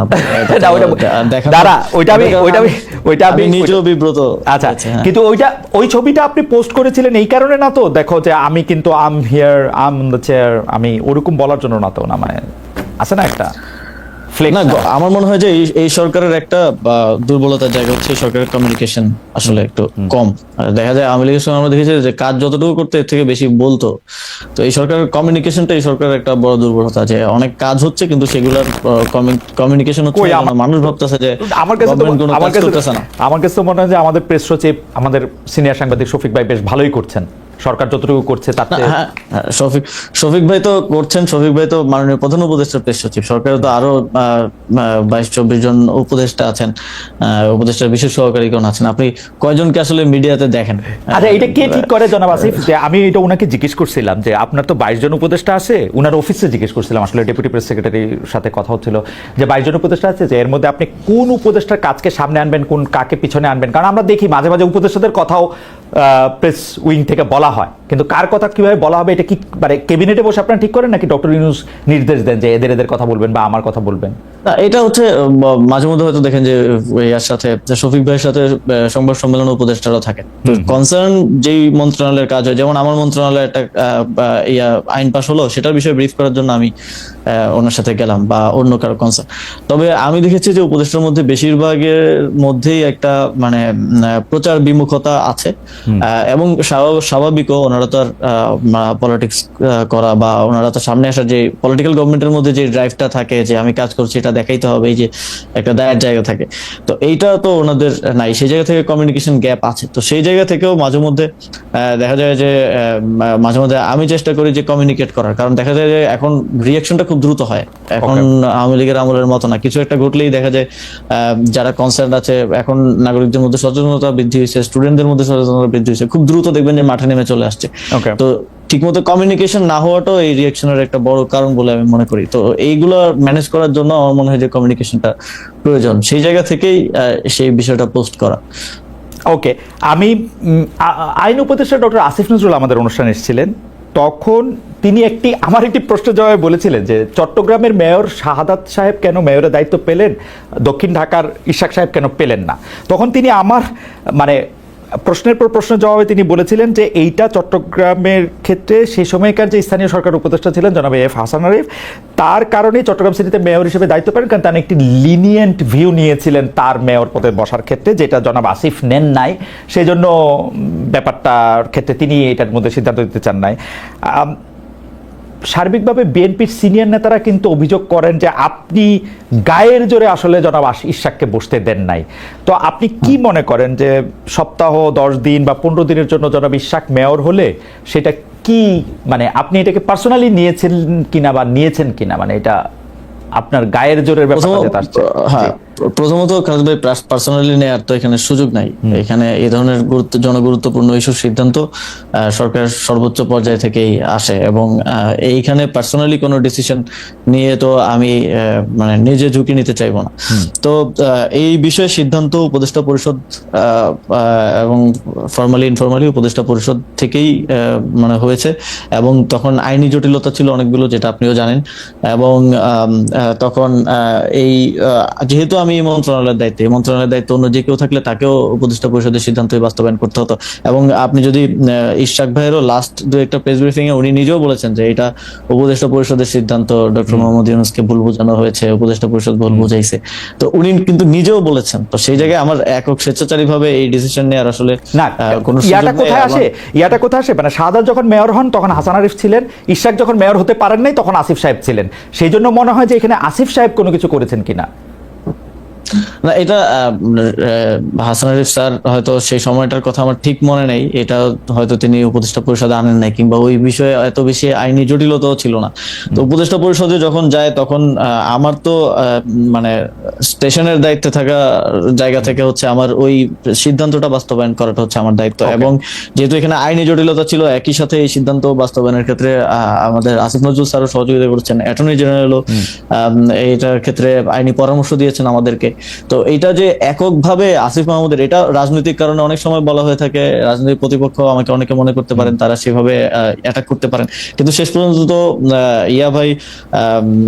ইশাক ভাই নিজেও বলেছেন যে এটা উপদেষ্টা পরিষদে আসলে সিদ্ধান্ত। আমারও মনে হয় যে এটা উপদেষ্টা পরিষদেরই সিদ্ধান্ত, কিন্তু এখানে আবার একটা কথা আসে যে উত্তর ঢাকায় আপনি প্রশাসক নিয়োগ দিয়েছেন সম্পূর্ণ আপনার একক সিদ্ধান্তে। জনাব এজাজ সাহেবের আগে পিছে যাই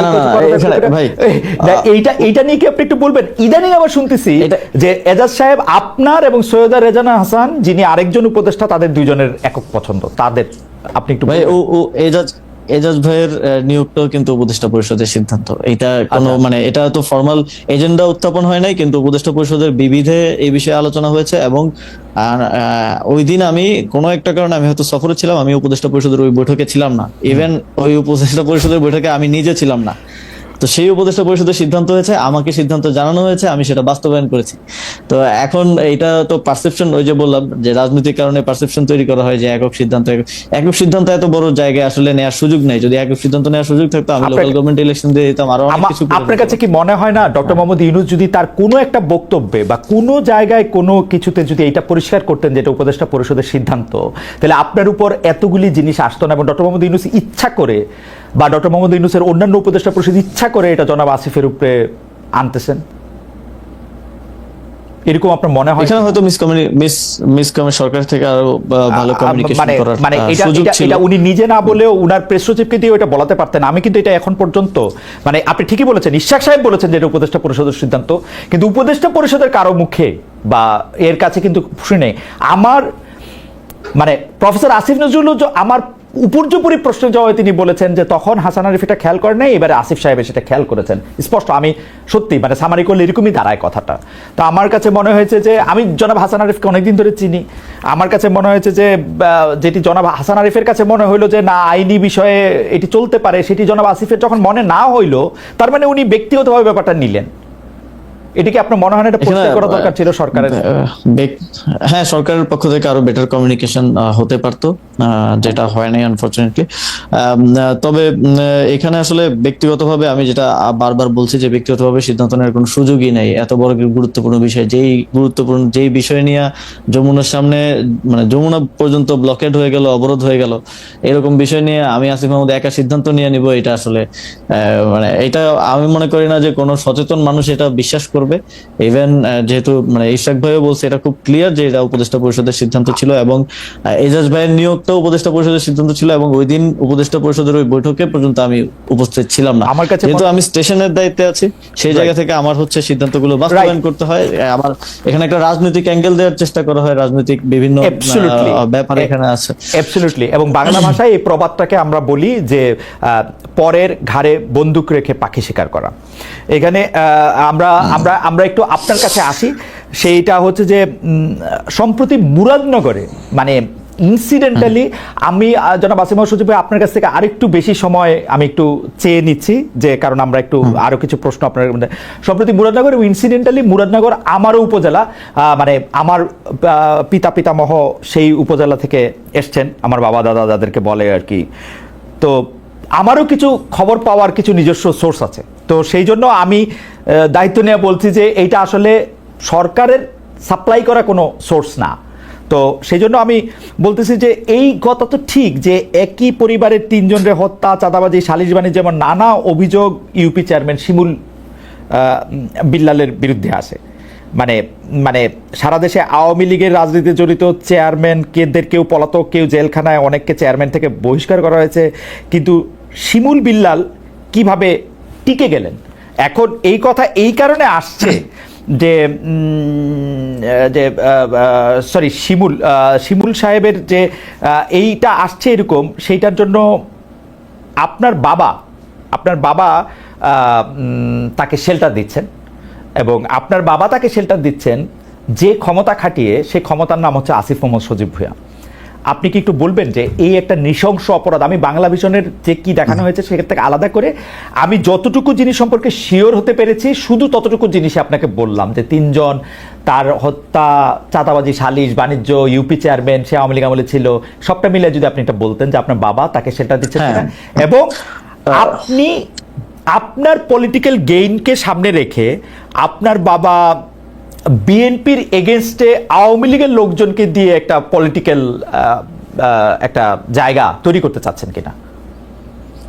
আচ্ছা, প্রথমত হচ্ছে এই যে আমরা এই সরকার দায়িত্বে আসার পরে, তখন হাসান আরিফ স্যার দায়িত্বে ছিলেন স্থানীয় সরকার বিভাগে, তখন পৌরসভা, জেলা পরিষদ, উপজেলা পরিষদ, সিটি কর্পোরেশন, এই সবগুলো হচ্ছে ভেঙে দেওয়া হয়েছিল অধ্যাদেশ জারি করে এবং পরবর্তীতে পরিপত্র জারি করে।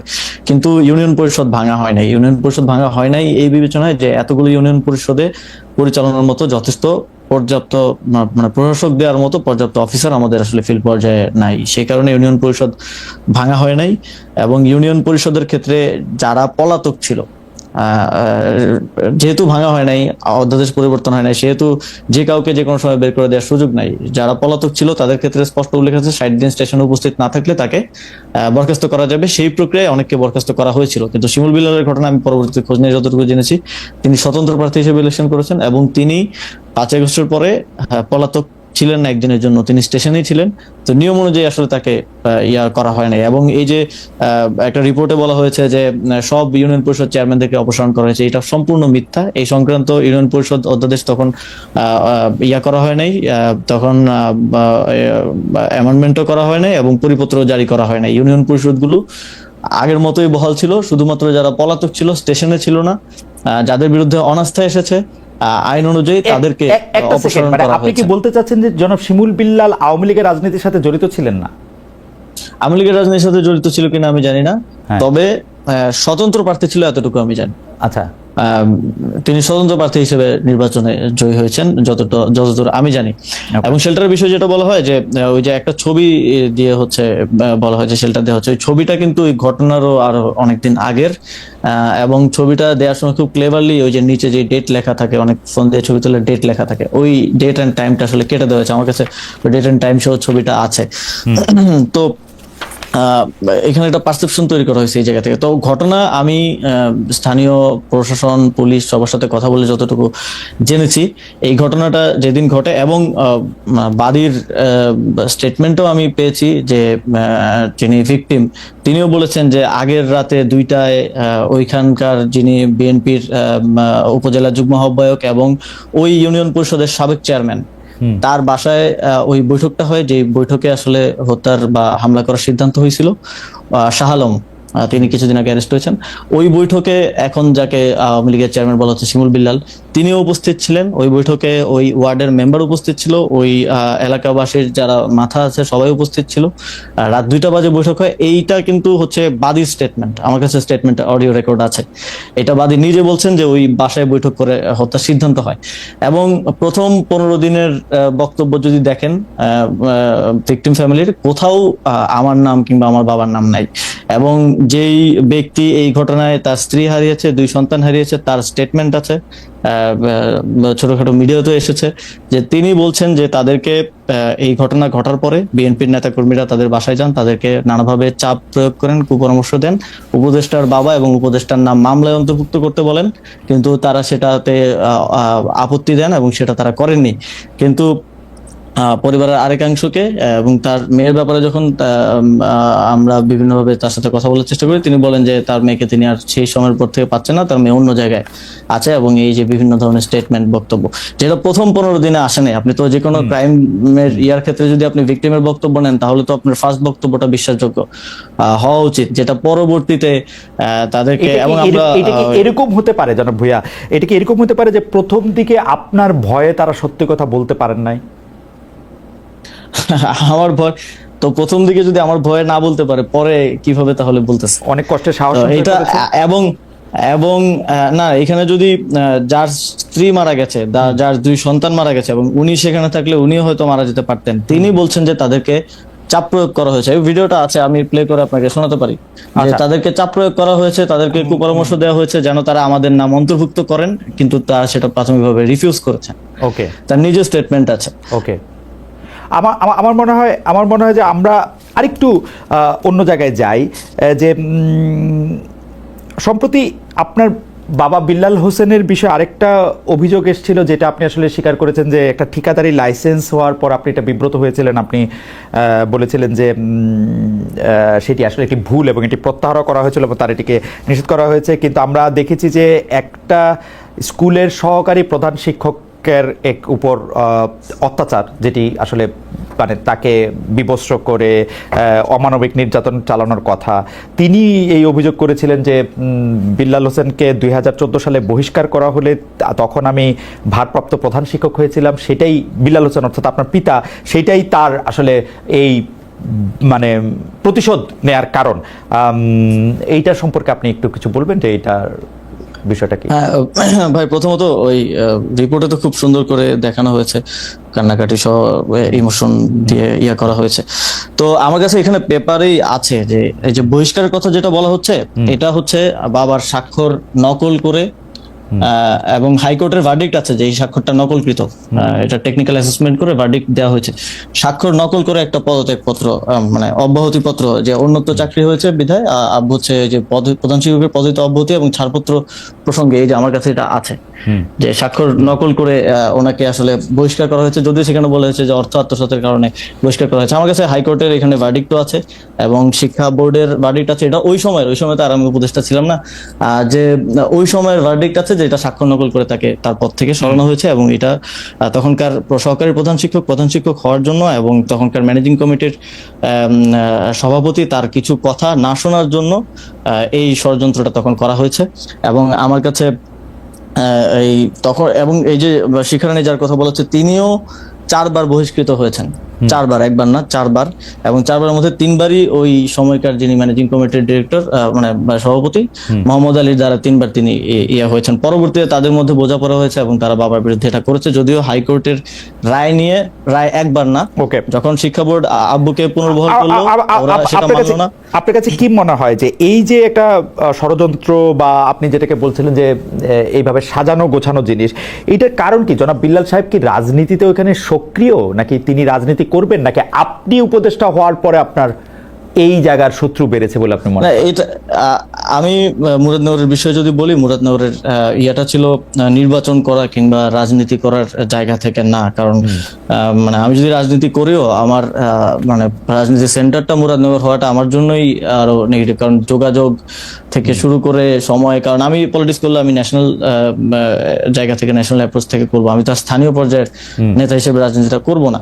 তো সেই জায়গা থেকে আমার জন্য তো ঢাকা সুইটেবল পজিশন। তো আমি মুরাদনগরে মূলত আমার ইয়া ছিল যে, আপনি জানেন যে বিগত আওয়ামী লীগের সময়ে কুমিল্লার যে অঞ্চলগুলো বিশেষ করে বিরোধী পক্ষের বিএনপি বা জামাত অধ্যুষিত সেই অঞ্চলগুলোতে উন্নয়ন কার্যক্রম হয় নাই বললেই চলে।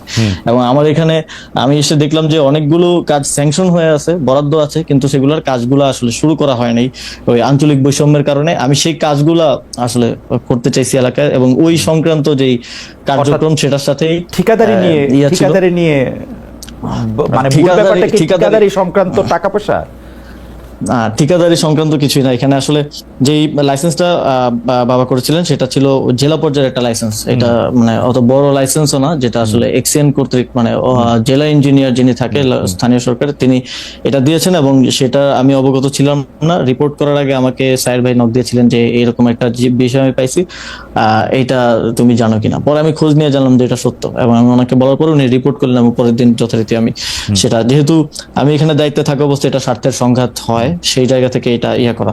কিন্তু এটা যদি আমার বাবা না হয় অন্য যে কেউ করার, তো এটা তার মানে স্বাধীনতা আছে, যে কোনো ব্যক্তি হিসেবে তো ব্যবসা করার স্বাধীনতা আছে। কিন্তু আমি এখানে দায়িত্বে থাকা অবস্থায় এটা অবশ্যই স্বার্থের সংঘাত। যদিও আমাদের দেশে কোনো এমপি মন্ত্রী স্বার্থের সংঘাতকে কোনো অপরাধ বা ইয়া হিসেবে বিবেচনা করে কিনা আমি জানি না। কারণ আপনি যদি এখনো দেখেন আপনাদের প্রধান উপদেষ্টা করেন না, তিনি গ্রামীণের নামে অনেকগুলি জিনিস নিয়েছেন যেটা উনি পরে নিলেও পারতেন, নিজের ইয়াও বাদ দিছেন অনেকগুলা। নিশ্চয়ই আপনার আলোচনা করেন, সেটা ভিন্ন প্রসঙ্গ। তবে আমি সেটাকে কোনোভাবেই ইয়ে করে নেই, প্রশ্রয় দিই নেই, এবং সেটা আমরা কিন্তু বাতিল করেছি সাথে সাথে। এবং আমি বাবাকে বুঝিয়েছি, এবং তার ওই ঘটনার পর থেকেই মোস্টলি গত 5 মাস বাবা আমার বাসায় আছেন। উনি স্কুল থেকে ছুটি নিয়েছেন 6 মাসের, যে স্কুলে উনি প্রধান শিক্ষক সেখান থেকে ছুটি নিয়ে বাসায় আছেন। আমি বুঝিয়েছি উনি বাসায় থাকছেন, যেহেতু বাইরে গেলে নানা ধরনের বিতর্কে জড়ানোর একটা চেষ্টা আছে। এবং খালেদ ভাই, আমার কাছে যে রিপোর্টটা হয়েছিল সেই রিপোর্টের সব পেপার একদম এভিডেন্স সহ আমি একদম নিয়ে বসছি। ওকে, সময় হবে না ইয়া করা। না, অবশ্যই সময় হবে। আমি এটা নিয়ে কথাও বলতে চাই, কিন্তু দুটো বিষয় আপনার একটু প্রশ্ন আছে। আমি প্রথম কথা হচ্ছে যে আপনি এটা একদম পরিষ্কার করেছেন যে মুরাদনগর বা স্থানীয় রাজনীতির ক্ষেত্রে আপনি নিজেকে রাখতে চান না, স্থানীয় এলাকায় এমপি হওয়াটা সেটা আপনার জন্য নানা কারণে এটা এখন কঠিন। তো এইটি তো মোটামুটি পরিষ্কার, আপনি রাজনীতিতে এলেও আসলে মুরাদনগর থেকে আসলে নির্বাচন করার ব্যাপারে আপনার কোনো ইচ্ছা নাই। সেটি আসলে মূলত ওই এলাকায় যে কাজ বা উন্নয়ন কর্মকাণ্ডের মধ্যে থেকে আসলে ভাগবাটোয়ারা নিয়ে এটা হইতেছে, এটা একটা পরিষ্কার বিষয়। দ্বিতীয় জিনিসটা, আপনি যেভাবে বলতেছেন এবং যে এভিডেন্সগুলি এখন আপনার হাতে আছে, সেই ক্ষেত্রে আপনি এটা আদালতে ট্রাই করবেন কিনা, যেসব অভিযোগগুলি করা হয়েছে আপনার বিরুদ্ধে বা যারা আপনার বিরুদ্ধে অভিযোগ করেছেন, যারা আপনার বাবার বিরুদ্ধে অভিযোগ করেছেন, ব্যাপারটা আপনি আদালতে তুলবেন কিনা? হ্যাঁ, প্রথমত কেউ লিগ্যাল কোনো অভিযোগ তো করেন নাই, এখানে ডিফেমেশন করা হয়েছে এবং এক ধরনের পারসেপশন তৈরি করা হয়েছে, হ্যাঁ। সোশ্যাল জাস্টিস হয়েছে আর কি, এক ধরনের আপনি fascist ডিফেমেশন শুট বানায় করবেন দেওয়া কিনা, হয়েছে। মানে এর চেয়েও অনেক তো ছোট কারণে অনেক হ্যাঁ, মানুষ ডিফেমেশন শুট অবশ্যই অবশ্যই আমি ডিফেমেশন স্যুট করব এবং সেই জন্য আমরা সব এভিডেন্স একত্র করেছি এবং যেহেতু একটা রিপোর্ট হয়েছে সেটার একটা রিবাটালও আমরা তৈরি করেছি। আমি যদিও মানে ওপেন আহ্বান জানিয়েছিলাম বাংলাদেশের যে কোনো মিডিয়াকে এটা নিয়ে একটা ফ্যাক্ট বেসড ইয়ে করার জন্য, আপনি চাইলে আপনিও করতে পারেন। দুই পক্ষের কথা শুনে, ওর কিন্তু একপাক্ষিক রিপোর্ট করা হয়েছে, দুই পক্ষের কথা শুনে আমাদের কাছে যে এভিডেন্স আছে এগুলো নিয়ে জনবিশ্বাস একরকম, মানে এটাকে কি বলে, একরকম চ্যালেঞ্জই আমি বলবো। তিনিও তরুণ, প্রায় আপনার থেকে একটু বড় অবশ্য, কিন্তু তিনিও তরুণ, তিনিও একরকম চ্যালেঞ্জ জানিয়েছেন। তো আমরা মনে করি যে এইসব বিষয়গুলি নিয়ে যদি কোনো ডিসপিউট হয় সেটা আদালতে এটার মীমাংসা করা উচিত, এবং সেই ক্ষেত্রে নিশ্চয়ই আপনি উপদেষ্টা, সেই জন্য আপনি কোনো বাড়তি প্রভাব আপনার থাকবে সেটা আমরা মনে করি না। আমরা মনে করি আদালতেই এটির সমাধান হওয়া উচিত যদি এরকম না। অবশ্যই আমি উপদেষ্টা হয়ে যাই হয়ে আমার তো মানে বিচার চাওয়ার অধিকার আছে, তো সেই জায়গা থেকে এটা আমরা আইনি ব্যবস্থা নিব এবং সেই জন্য প্রয়োজনীয় সকল ডকুমেন্টস সহ সবকিছু আমরা প্রস্তুত করছি। আপনার সাবেক এপিএস জনাব মোয়াজ্জেমের বিরুদ্ধে দুর্নীতি তদন্ত করছে দুদক, তার বিরুদ্ধে 100 কোটি টাকার দুর্নীতির অভিযোগ রয়েছে, তিনি দুর্নীতিতে জড়িয়ে পড়েছেন। আমাদের প্রশ্ন, এটি আপনি কখন জানতে পেরেছিলেন এবং দুর্নীতিতে জড়িয়ে তিনি আপনার নাম এবং প্রভাব খাটিয়েছেন কিনা? কারণ তার পক্ষে তো আর কোনো এক্সিকিউটিভ সিদ্ধান্ত নেওয়া সম্ভব না, সিদ্ধান্ত আপনার পক্ষে নেওয়া সম্ভব। আপনিও এটার সঙ্গে আসলে জড়িয়েছেন কিনা, যদি আপনি ফেয়ার ট্রায়াল চান, আপনারও আসলে দুদকে হাজিরা দেওয়া উচিত কিনা, পুরোটা নিয়ে যদি একটু বলেন। এটা তো খালেদ ভাই, এটা তো মানে বিভিন্ন রিপোর্টে আসলে পারসেপশন তৈরি করা হয়েছে। এখন যদি আমি প্রথম দিক থেকে বলি যে মোয়াজ্জেম নিজে অব্যাহতি দিয়েছে, তো অব্যাহতি দেওয়ার পরে এটা সংবাদ মাধ্যমে প্রচার করা হলো যে এটা করা হয়েছে, এটা মানে তাকে বহিষ্কার করা হয়েছে, মানে অপসারণ করা হয়েছে। অব্যাহতি আর অপসারণের মধ্যে তো পার্থক্য আছে। তো এটাকে প্রচারটা করা হয়েছে প্রাথমিকভাবে ভিন্নভাবে, এবং পরবর্তীতে আমি যেটা বললাম যে এই যে গোয়েন্দা সংস্থা চোথায় নিউজ করে 311 কোটির একটা নাম্বার উইদাউট এনি রেফারেন্স উঠায় দেয়া। এখন আমি টকশোতেও একজন নেতাকে বলতে শুনলাম যে 200 কোটি তার অ্যাকাউন্টে পাওয়া গেছে নাকি, এটা কোনো ব্যবস্থা সরকার নিচ্ছে না কেন? কিন্তু আপনি যদি দেখেন সে সময় করেন যে আমি কিন্তু যখন অভিযোগটা আসে তখন আমি নিজে দুদকের চেয়ারম্যানকে অনুরোধ করছি এই বিষয়ে করার জন্য, তদন্ত করার জন্য, এবং দুদকে সেটা তদন্ত চলমান আছে। সর্বশেষ আমার খোঁজ নেওয়ার যখন সুযোগ হয়েছে তখন আমি যতদূর জেনেছি যে কোনো প্রকার দুদক সাধারণত কি দেখে থাকে, কোনো নতুন সম্পত্তি ক্রয়, ব্যাংক অ্যাকাউন্ট, মানি লন্ডারিং, এই বিষয়গুলো আছে কিনা, এই ধরনের কোনো প্রকার প্রমাণ তারা পান নাই। একটা জিনিস পেয়েছেন, সেটা হচ্ছে মোয়াজ্জেমের ভাইয়ের বড় ভাইয়ের ব্যাংক অ্যাকাউন্টে 14 লাখ টাকা একবার ঢুকছে, আবার বের করা হয়েছে, এবং সেটার ব্যাপারে আমি পরে জানতে চাই, আমি যতটুকু জানতে পেরেছি যে সেটা ওর মায়ের চিকিৎসার জন্য কোন একটা ভিসা ইস্যুর জন্য হচ্ছে অ্যাকাউন্টের টাকা দেখাতে হয়, এই জন্য কারো থেকে ধার নিয়ে সেটা ঢুকানো হয়েছিল এবং পরবর্তীতে বের করে আবার পরিশোধ করা হয়েছে। তো এটা আমারও দায় বর্তায় যে এটা খোঁজ নেওয়া যে আমার ক্ষমতার অপব্যবহার করে কেউ দুর্নীতি করছে কিনা। সেই জায়গা থেকে কিন্তু দুদককে আপনি মোহন ভাইকে জিজ্ঞেস করতে পারেন। আমি নিজে ওনাকে ফোন করে বলেছি যে আপনি করেন, এবং আমি গোয়েন্দা সংস্থা NSA DGFI দুইটাকেই বলছি যে আপনারা এটা নিয়ে অনুসন্ধান করেন, করে আমাকে জানান যে কোথায় আসলে দুর্নীতি হয়েছে। কিন্তু সেরকম কিছু আমরা এখন পর্যন্ত পাই নাই, সেরকম কিছু দুদকেও পেয়েছে বলে আমি সর্বশেষ আপডেট জানি না। অবশ্যই সেটা যেহেতু তদন্ত চলমান আছে, সেটার বিষয়ে রিপোর্ট পাওয়া যাবে, সবাই দেখবে। কিন্তু এটা এই যে রিপোর্ট করে সমানে বিভিন্ন জায়গায় মিম বানিয়ে বা ফেসবুক পোস্টে একটা পারসেপশন যে তৈরি করা হলো যে এপিএস দুর্নীতি করছে মানে উপদেষ্টাও দুর্নীতি করছে। আজ পর্যন্ত দেখেন আমাদের এত সার্ভেলেন্স হয়, এত কিছু লিক হয়, এত মানে ভিডিও চলে যায়, এটা চলে যায়, ওটা চলে যায়, আজ পর্যন্ত আপনার কি মনে হয় না যেরকম কিছু করলে মানে দুর্নীতির প্রমাণ কিংবা দুর্নীতি করে থাকলে অর্থ তো মানি ম্যানেজমেন্ট, এটার কোনো প্রমাণ আমার অবশ্যই মনে হয়, ভালো প্রশ্ন করছেন আসিফ, আমার কাছে মনে হয়, কিন্তু আমি মনে করছি আপনি তো একটা দুর্দণ্ড প্রতাপশালী উপদেষ্টা, আপনি এগুলি চাপাও দিতে পারেন, সেই জন্য এটা হইতে পারে আর কি যে আমরা জানতে পারতেছি না, আমরা যারা সাধারণ লোক। আমি প্রশ্নটা একটু অন্যভাবে করি। আমাদের প্রশ্নটা একটু এরকম, আমাদের দর্শকদের মতটা একটু বলে রাখি। দর্শকরা বলছেন যে আমি নাকি আপনাকে কুসুম কুসুম প্রশ্ন করছি এলাকার, কারণ শিখারানি নিয়ে তো আপনি এড়িয়ে গেলেন, উনার বাবা মপ করে তাকে লাঞ্ছিত করেছেন, এইটার এখতিয়ার তাকে কে দিয়েছেন, এটা জনাব SS সামির এই প্রশ্ন করেছেন।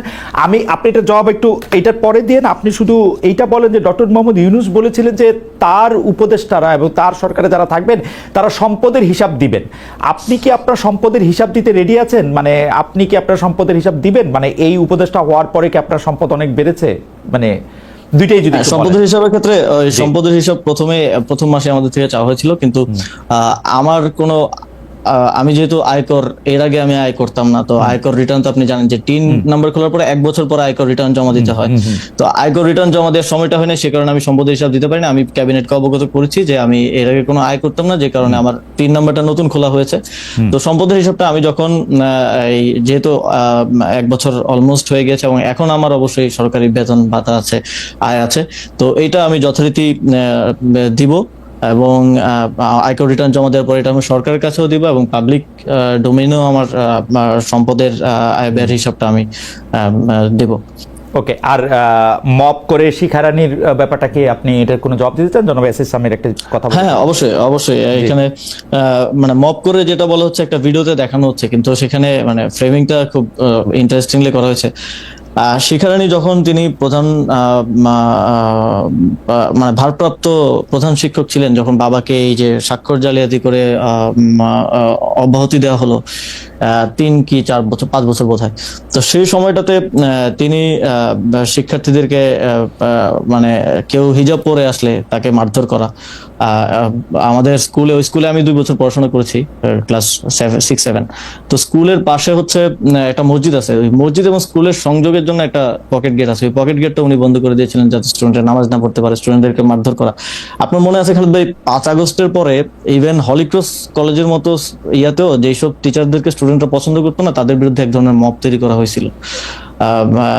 এবং মানে দেশের অনেক ভালো ভালো স্কুল কলেজে এই ঘটনাগুলো ঘটেছে এবং এটারই ধারাবাহিকতা হিসেবে 5 আগস্টের পরে শিখারানী রায়ের বিরুদ্ধে যেহেতু স্টুডেন্টদের একটা ইয়া ছিল, কিন্তু ক্ষোভ ছিল, তারা সেটার বই প্রকাশ করতে গিয়ে। জনাব আসিফ মোহাম্মদ সজীব ভাই, আপনি কি সত্যি এটা বলতেছেন যে বাংলাদেশের কোনো একটা হিন্দু স্কুল শিক্ষক, আমরাও তো আসলে হিন্দি স্কুল শিক্ষক শিক্ষিকার কাছে আমরা পড়েছি, কিন্তু তারা কখনো নামাজ পড়তে বাধা দিয়েছেন, হিজাব পরেছেন বলে কাউকে মারধর করেছেন, এরকম আমি কখনো দেখি নাই, এক্সপেরিয়েন্স করি না। খালেদ ভাই, আপনি আপনার বাড়ি তো মুরাদনগর, আপনি আপনার বাড়ি থেকে যে কাউকে হচ্ছে আমাদের ওই স্কুলের আশেপাশের যে কোনো র্যান্ডম যে কোনো বাসায় গিয়ে কথা বলতে বলেন, তারা এটা বলবে, তারা এটা একদম। এবং আমরা ওই যে রিপোর্টের ইয়াতে ওই আপনি যদি যে কোনো স্কুলের স্টুডেন্টকে জিজ্ঞেস করেন, ইভেন ওই বাচ্চাটাকে মারা হয়েছে হিজাব পরার কারণে পিটিতে, স্কুলে যে প্রারম্ভিক যে ইয়া হয়, এবং তার দাদি আসছে বিচার চাওয়ার জন্য, তার দাদিকে লাথি মেরে ফেলে দেওয়া হয়েছিল সে সময়টায়, এবং তিনি সে সময় দোর্দণ্ড প্রভাবশালী ছিলেন এবং দুইজন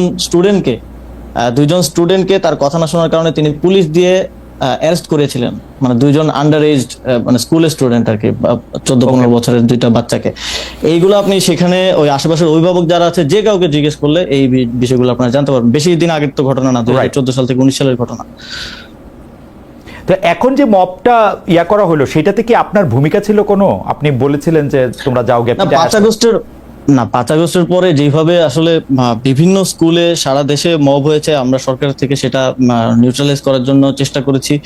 শিক্ষা মন্ত্রণালয় সে সময় কাজ করেছে এবং সেখানে ওই যে একটা ভিডিওতে যেখানে দেখানো হচ্ছে, সেখানে বাবা মূলত গিয়েছিলেন তাকে সেখান থেকে মানে বাঁচানোর জন্য, মানে শিক্ষার্থীদের থেকে। শিক্ষার্থীরা প্রথমে দাবি করে পদত্যাগের, তিনি পদত্যাগ করতে রাজি না হলে এক ধরনের মানে মব তৈরি করা হয় এবং ওই ধরনের সিচুয়েশন তৈরি করা হয়। কিন্তু পূর্ববর্তী শত্রুতা এবং ইয়ার জের ধরে তিনি দায়টা আমাদের বাবার উপরে দিয়েছেন এবং ওই শত্রুতার রেশটা যদি আমি বলি, তাহলে তিনি এই যে স্বাক্ষর জালিয়াতি করে বাবাকে অপসারণ করার কারণেই তো উনি আসলে প্রধান শিক্ষক, উনি তো বেনিফিশিয়ারি ওটার, উনি প্রধান শিক্ষিকা হতে পেরেছেন। এবং পরবর্তীতে শিক্ষা বোর্ড সেখানে ইয়া দেয় যে ওনাকে আবার পুনর্বহাল করার জন্য, এটা ভুয়া, এবং সেখানেও ওনারা মানেননি। হাইকোর্টে ওনারা রিট করেছেন, 2বার রিট করেছেন, 2বারই ভার্ডিক্ট বাবার পক্ষে আসে এবং পরবর্তীতে বাবা তার ওই যে 5 বছর যে চাকরিতে ছিলেন না, সেই বকেয়া বেতন ভাতা সহ আবার চাকরি পুনরায় ফেরত পান 2020 সালে। আমার মনে হয় এই ব্যাপারটা আসলে আদালতে ট্রাই করা উচিত, কারণ আপনি আপনার কথা বলছেন, তারা তাদের কথা বলছেন, সেই ব্যাপারটা আসলে আদালতে দেখা উচিত। অবশ্যই আমি আদালতে ট্রাই করবো, অবশ্যই আমাদের কাছে সব এভিডেন্স আছে। রাইট, আমরা একটু খেলার মাঠে আসি। আপনাকে বড় বড় 2টি মন্ত্রণালয়, যুব ক্রীড়া মন্ত্রণালয় যথেষ্ট বড়, তার বাইরে আপনি স্থানীয় সরকার ও পল্লী উন্নয়ন সমবায় মন্ত্রণালয়, সেটি সবচেয়ে বড় মন্ত্রণালয়গুলির একটা। কিন্তু আপনার সবচেয়ে আলোচিত ঘটনা হচ্ছে যে আপনার নিয়োগ করা বিসিবি সভাপতি ফারুক আহমেদকে সরিয়ে তার জায়গায় আবার আমিনুল ইসলাম বুলবুল সাহেবকে আপনি নিয়োগ করেছেন। ফারুককে অপসারণের আগে আপনি বলেছিলেন দুর্নীতি নয়, ব্যর্থতার দায়ে তাকে সরানো হয়েছে। তো 9 মাসের মধ্যে আপনি সফল বা ব্যর্থ এটি আপনি বুঝতে পেরেছেন কিনা? বাজারে বিভিন্ন ধরনের কথা প্রচলিত আছে। একটি কথা হচ্ছে যে মানে আপনি যেভাবে চেয়েছেন সেভাবে আসলে বিসিবি আপনি পান নাই, কারণ ফারুক ভাই আসলে আপনার কথা শুনতেন না। অনেক রকম কথা আছে এরকম যে আপনি, আমি যদি এটাকে এরকমভাবে বলি যে শত্রুর শত্রুকে ঘায়েল করতে গিয়ে আপনি ফারুক ভাইকে এরকম একটি ইয়ার মধ্যে দিয়ে নিয়েছেন। আপনি একটু বলবেন যে 9 মাসে তো ব্যর্থতা সফলতা এটা বোঝানো সম্ভব না। খালেদ ভাই ফারুক ভাইকে তো মানে আমাদের সরকার দায়িত্বে আসার পরে আমরাই নিয়ে আসছি। এখন স্পোর্টসের ক্ষেত্রে যেটা স্পোর্টসের স্টেক হোল্ডারদের সাথে কথা বলার মাধ্যমে ওই সময়টায় সবাই ফারুক ভাইয়ের ব্যাপারে খুব পজিটিভ বলেছে এবং সেই জায়গা থেকে ফারুক ভাইকে দায়িত্বটা দেওয়া হয়েছে এবং এনএসসির 2জন ডিরেক্টরের কোটায় ওনাদেরকে নেওয়া হয়েছিল, সেখান থেকে উনি পরে প্রেসিডেন্ট নির্বাচিত হয়েছেন। এখন মনে করেন অনেকে এটা বলে থাকে, কিন্তু দেখেন যে বোর্ডে আরো 9জন ডিরেক্টর আছে, 9জন ডিরেক্টরের মধ্যে 8জন ডিরেক্টর মন্ত্রণালয়কে অভিযোগ করেছে যে ফারুক আহমেদ স্বেচ্ছাচারিতা করছেন, কোনো সিদ্ধান্ত তিনি যেভাবে কনস্টিটিউশনে উল্লেখ আছে সেভাবে নিচ্ছেন না। এবং আমরা কাজ করতে গিয়ে যেভাবে আমাদের অভিজ্ঞতা যেটা হয়েছে, বিপিএল আয়োজনে গতবার কি ব্লান্ডার হয়েছে এটা আপনি দেখেছেন। আমরা মন্ত্রণালয় থেকে ওইটা নিয়ে আমাদের একটা তথ্য অনুসন্ধান কমিটি করা হয়েছিল মন্ত্রণালয় থেকে। কমিটির রিপোর্ট একটা বড় নিয়ামক ছিল এই পরিবর্তনের ক্ষেত্রে। আমরা মন্ত্রণালয় থেকে বলেছিলাম যে রাজশাহী এবং চট্টগ্রামের যে টিম দেওয়া হচ্ছে, they are not capable to run a BPL team. এবং আলটিমেটলি ওইটাই হয়েছে, তারা বিদেশি প্লেয়ারদেরকে স্যালারি দিতে পারে নাই, দেশি প্লেয়ারদেরকে স্যালারি দিতে পারে নাই। আমাদের জাতীয় আন্তর্জাতিক ভাবে আমাদের অনেক মানক্ষুণ্ণ হয়েছে। এবং এই যে এগুলোকে কি আপনি মানে ব্যর্থতা বলবেন? এগুলো তো অবশ্যই। এবং বাংলাদেশের ক্রিকেটের যে ক্রম অবনতি এবং একই সাথে ক্রিকেটের থেকে ওনার ইন্টারেস্ট আমি দেখছি যে পরবর্তীতে আবার কিভাবে প্রেসিডেন্ট হয়ে আসা যায়, সেটার জন্য ক্লাব কিভাবে নেওয়া যায়, তারপরে বিজনেস থেকে শুরু করে বিভিন্ন দিকে ওনার ইন্টারেস্টটা বেশি দেখা গেছে। তো সেই জায়গা থেকে যেহেতু আমরা আনকনস্টিটিউশনাল কিছু করি নাই, যেহেতু এনএসসির 2টা ডিরেক্টর কোর্ট আছে, ওই ডিরেক্টর কোর্টে তিনি ছিলেন, যেহেতু এটা মন্ত্রণালয়ের আসলে মনোনয়ন, মন্ত্রণালয় চাইলে সেই মনোনয়ন উইথড্র করতে পারে। পারফরমেন্স বিবেচনায় আমরা মনোনয়নটা উইথড্র করেছি এবং সেখানে নতুন একজনকে মনোনয়ন দিয়েছি এবং যথারীতি তিনি নির্বাচিত হয়ে প্রেসিডেন্ট হিসেবে দায়িত্ব পালন করছেন। বিসিবির যে অন্য 8 ডিরেক্টর, মানে 9 ডিরেক্টরের মধ্যে 8 ডিরেক্টরই তো গত সরকারের সময়ও ছিলেন, সেইটা আপনারা বিবেচনায় নিয়েছিলেন কিনা? যে আপনাদের 2জন মাত্র ডিরেক্টর, শুধু আপনি নতুন নতুন নতুন নিয়মের মতো দিয়েছেন, কিন্তু 9 ডিরেক্টর, সব ডিরেক্টরই তো সরকারের সময় ছিলেন। মোট 25 জন ডিরেক্টর ছিলেন এবং তার মধ্য থেকে প্রায় 15 জনের কাছাকাছি পালিয়ে গেছেন বা পদত্যাগ করেছেন। 2-1 পদত্যাগ করেছেন, বাকিরা পালিয়ে গেছেন। তো আপনি জানেন কিনা যে বিসিবিতে তো ইলেকশনের মাধ্যমে হয়, ডিস্ট্রিক্ট ডিভিশনের সরকারের প্রভাব থাকে, কিন্তু ক্লাবে কিন্তু সরকারের অত বেশি প্রভাব থাকে না, কারণ ক্লাবগুলো ওন করে বিভিন্ন কর্পোরেট প্রতিষ্ঠান। তো ক্লাবের ভোটে যারা নির্বাচিত হয়েছেন তাদেরকে তো অপসারণ করা কনস্টিটিউশনালি আমাদের জন্য পসিবল না। আমাদের জন্য মানে তারা যখন অভিযোগ করলো তখন অভিযোগটা আমলে নেওয়ার সময় আপনি এই ব্যাপারটা ভেবেছিলেন কিনা যে তারা না? অভিযোগ অবশ্যই আওয়ামী লীগ আমলে একটা মজার ব্যাপার হইলো, মানে এটাতে বিসিবির বোর্ডের ডিরেক্টররা যারা এখনো আছেন তাদের অনেকেই আমার খুবই, কিন্তু আমি এটা বলতে বাধ্য, গত সরকারের সময় কিন্তু কর্পোরেটও আসলে সরকারের দখলেই ছিল। মানে এটা আপনি আবহানী লিমিটেড বলেন, অবশ্যই প্রভাবের বাইরে তো ছিল না, প্রভাবের ইন্ডিপেন্ডেন্ট ডিরেক্টর। তবে তাদের অভিযোগগুলো আমরা আমলে নিয়েছি এবং অভিযোগগুলো আমরা খতিয়ে দেখেছি এবং সেখানে আমরা যথেষ্ট সত্যতা পেয়েছি। এবং আমাদের যেই ফ্যাক্ট ফাইন্ডিং কমিটি ছিল বিপিএল সংক্রান্ত এবং আদার্স, সেটাও আমরা দেখেছি। এবং আপনি দেখেছেন যে বিসিবিতে দুদক গেছে প্রথমবারের মতো এবং এই ধরনের পরিবেশ তৈরি হয়েছে। এবং কিন্তু সেটা তো পরে বোঝা গেছে যে, কারণ সেটাও এরকম রিপোর্ট আমরা দেখছি, জনাব ফারুক আহমেদ এত কোটি টাকা সরালেন, পরে দেখা গেল যে এক ব্যাংক থেকে আরেক ব্যাংকে নিয়ে আসছেন, পরে দেখা গেল যে ওইটা যে সরাইছে সেইটাও ডিরেক্টরের 2 ডিরেক্টরের সইয়ে, তার সইয়ে না। সেটা তো আমিও বলছি, যখন ওই বিষয়টা আসলো তখন আমি নিজে বলছি এবং সেটার জন্য আমাকেও লোকজন গালি দিচ্ছে যে আমি বোধহয় ভাগ পাইছি, অথচ টাকাটা এক ব্যাংক থেকে আরেক ব্যাংকে সরানো হয়েছিল। সেটা এখন আমাদের দেশে তো এই ফ্রেমিংটা হয়, এটা বাস্তব। তবে সেটা আমার ফারুক ভাইয়ের সাথে এখনো ভালো সম্পর্ক, আমার ওনার সাথে কোনো ব্যক্তিগত বিরোধ বা ইয়া নেই। ওনার সাথে আমার ইয়াটা এক জায়গাতেই হয়েছে যে ক্রিকেটটাকে এই সময় ফেল করতে দেওয়া যাবে না, কারণ এটা আমার, যেহেতু আমি দায়িত্বশীল, সেই জায়গা থেকে আমার একটা বড় ব্যর্থতা হিসেবে রয়ে যাবে। আপনি দেখেন ফুটবল বাংলাদেশে নতুন করে রিব্র্যান্ডিং হয়েছে, ফুটবলে বাংলাদেশ ভালো করছে, কিন্তু ক্রিকেটে বাংলাদেশ অবনতি দিয়ে যাচ্ছে, যেটা আমাদের আসলে সবচেয়ে বড় স্পোর্টস হিসেবে ইয়ে করা হয়। গণ্য করা হয়। তো সেই জায়গা থেকেই আরেকজনকে দায়িত্বে নিয়ে আসা এবং তুলনামূলক বেটার যাকে মনে হয়েছে এবং তিনি কাজ করছেন।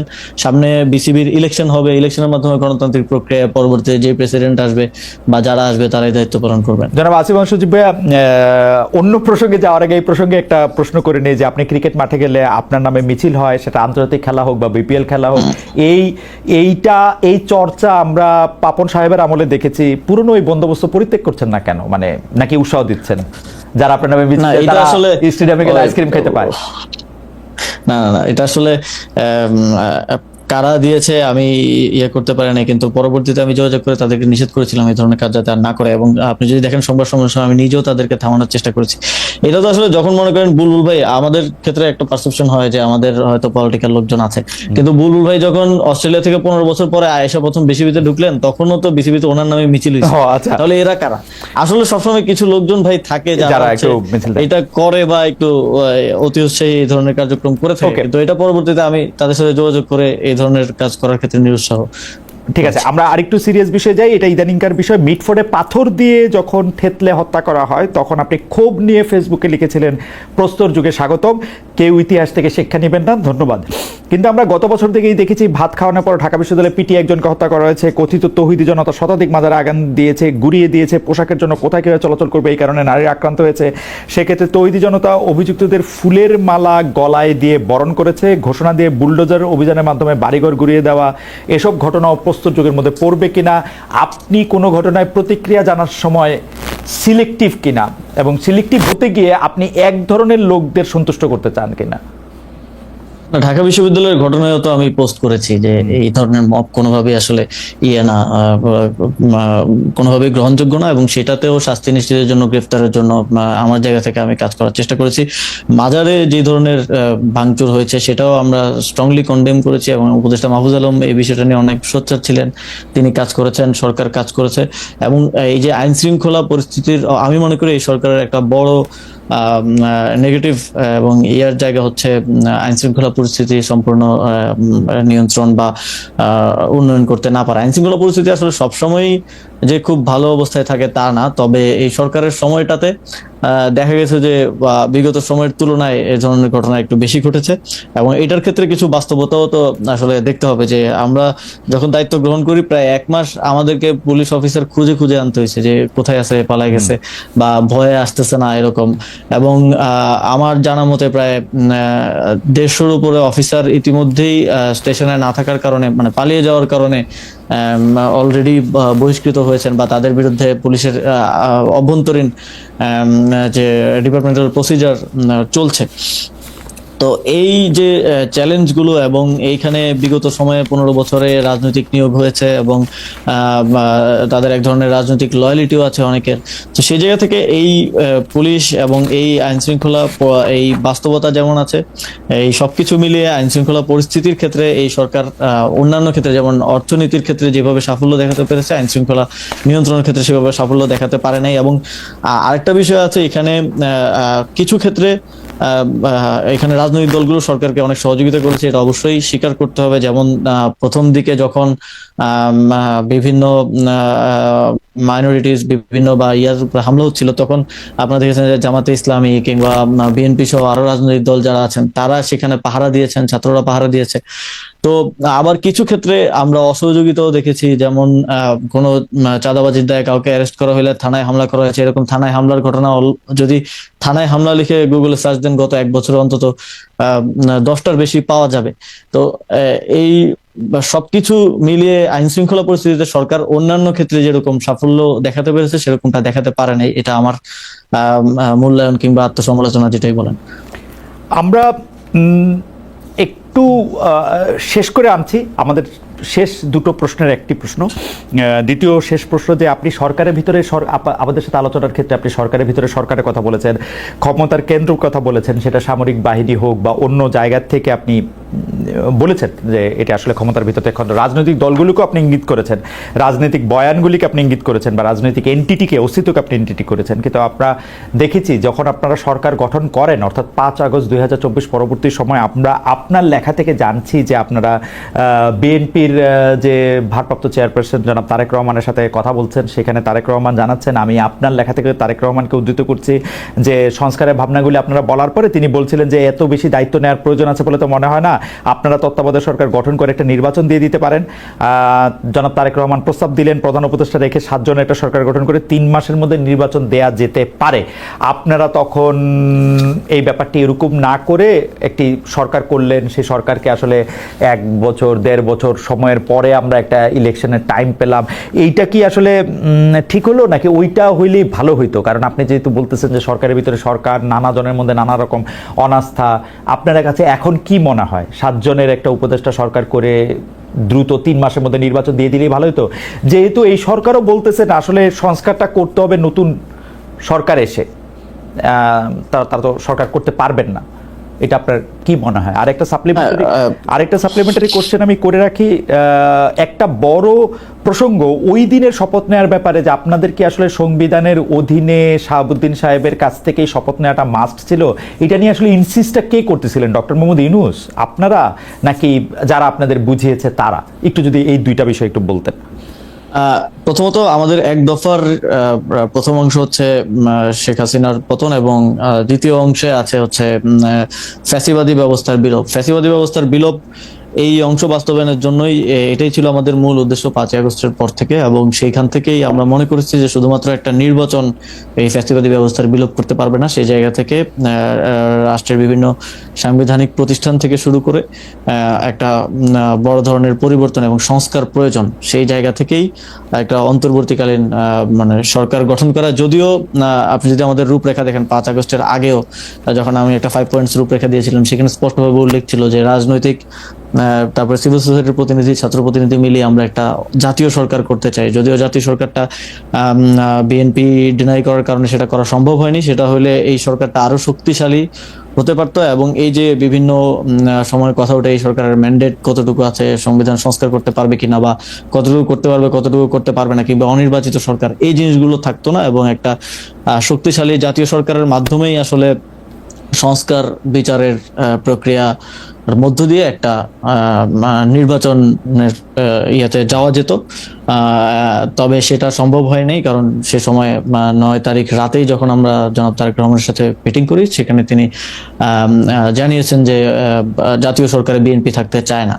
তো সেক্ষেত্রে আমরা আর এই জাতীয় সরকারের বিষয়টা নিয়ে আর আগাতে পারিনি, কারণ আপনি জানেন যে বিএনপি কে ছাড়া জাতীয় সরকার আসলে, জাতীয় মানে কি, সবাইকে যদি না আনা যায় সেটা তো আর জাতীয় থাকে না। তো সেই জায়গা থেকে একটা অন্তর্বর্তীকালীন সরকার গঠন করা হয়। সরি, পরের প্রশ্নটা ছিল হচ্ছে যে এই যে সংবিধানের অধীনে বা রাষ্ট্রপতির কাছ থেকে শপথ নেওয়ার বিষয়টা আসলে কে আপনাদেরকে বাধ্য করলো, ডক্টর মোহাম্মদ ইউনূস?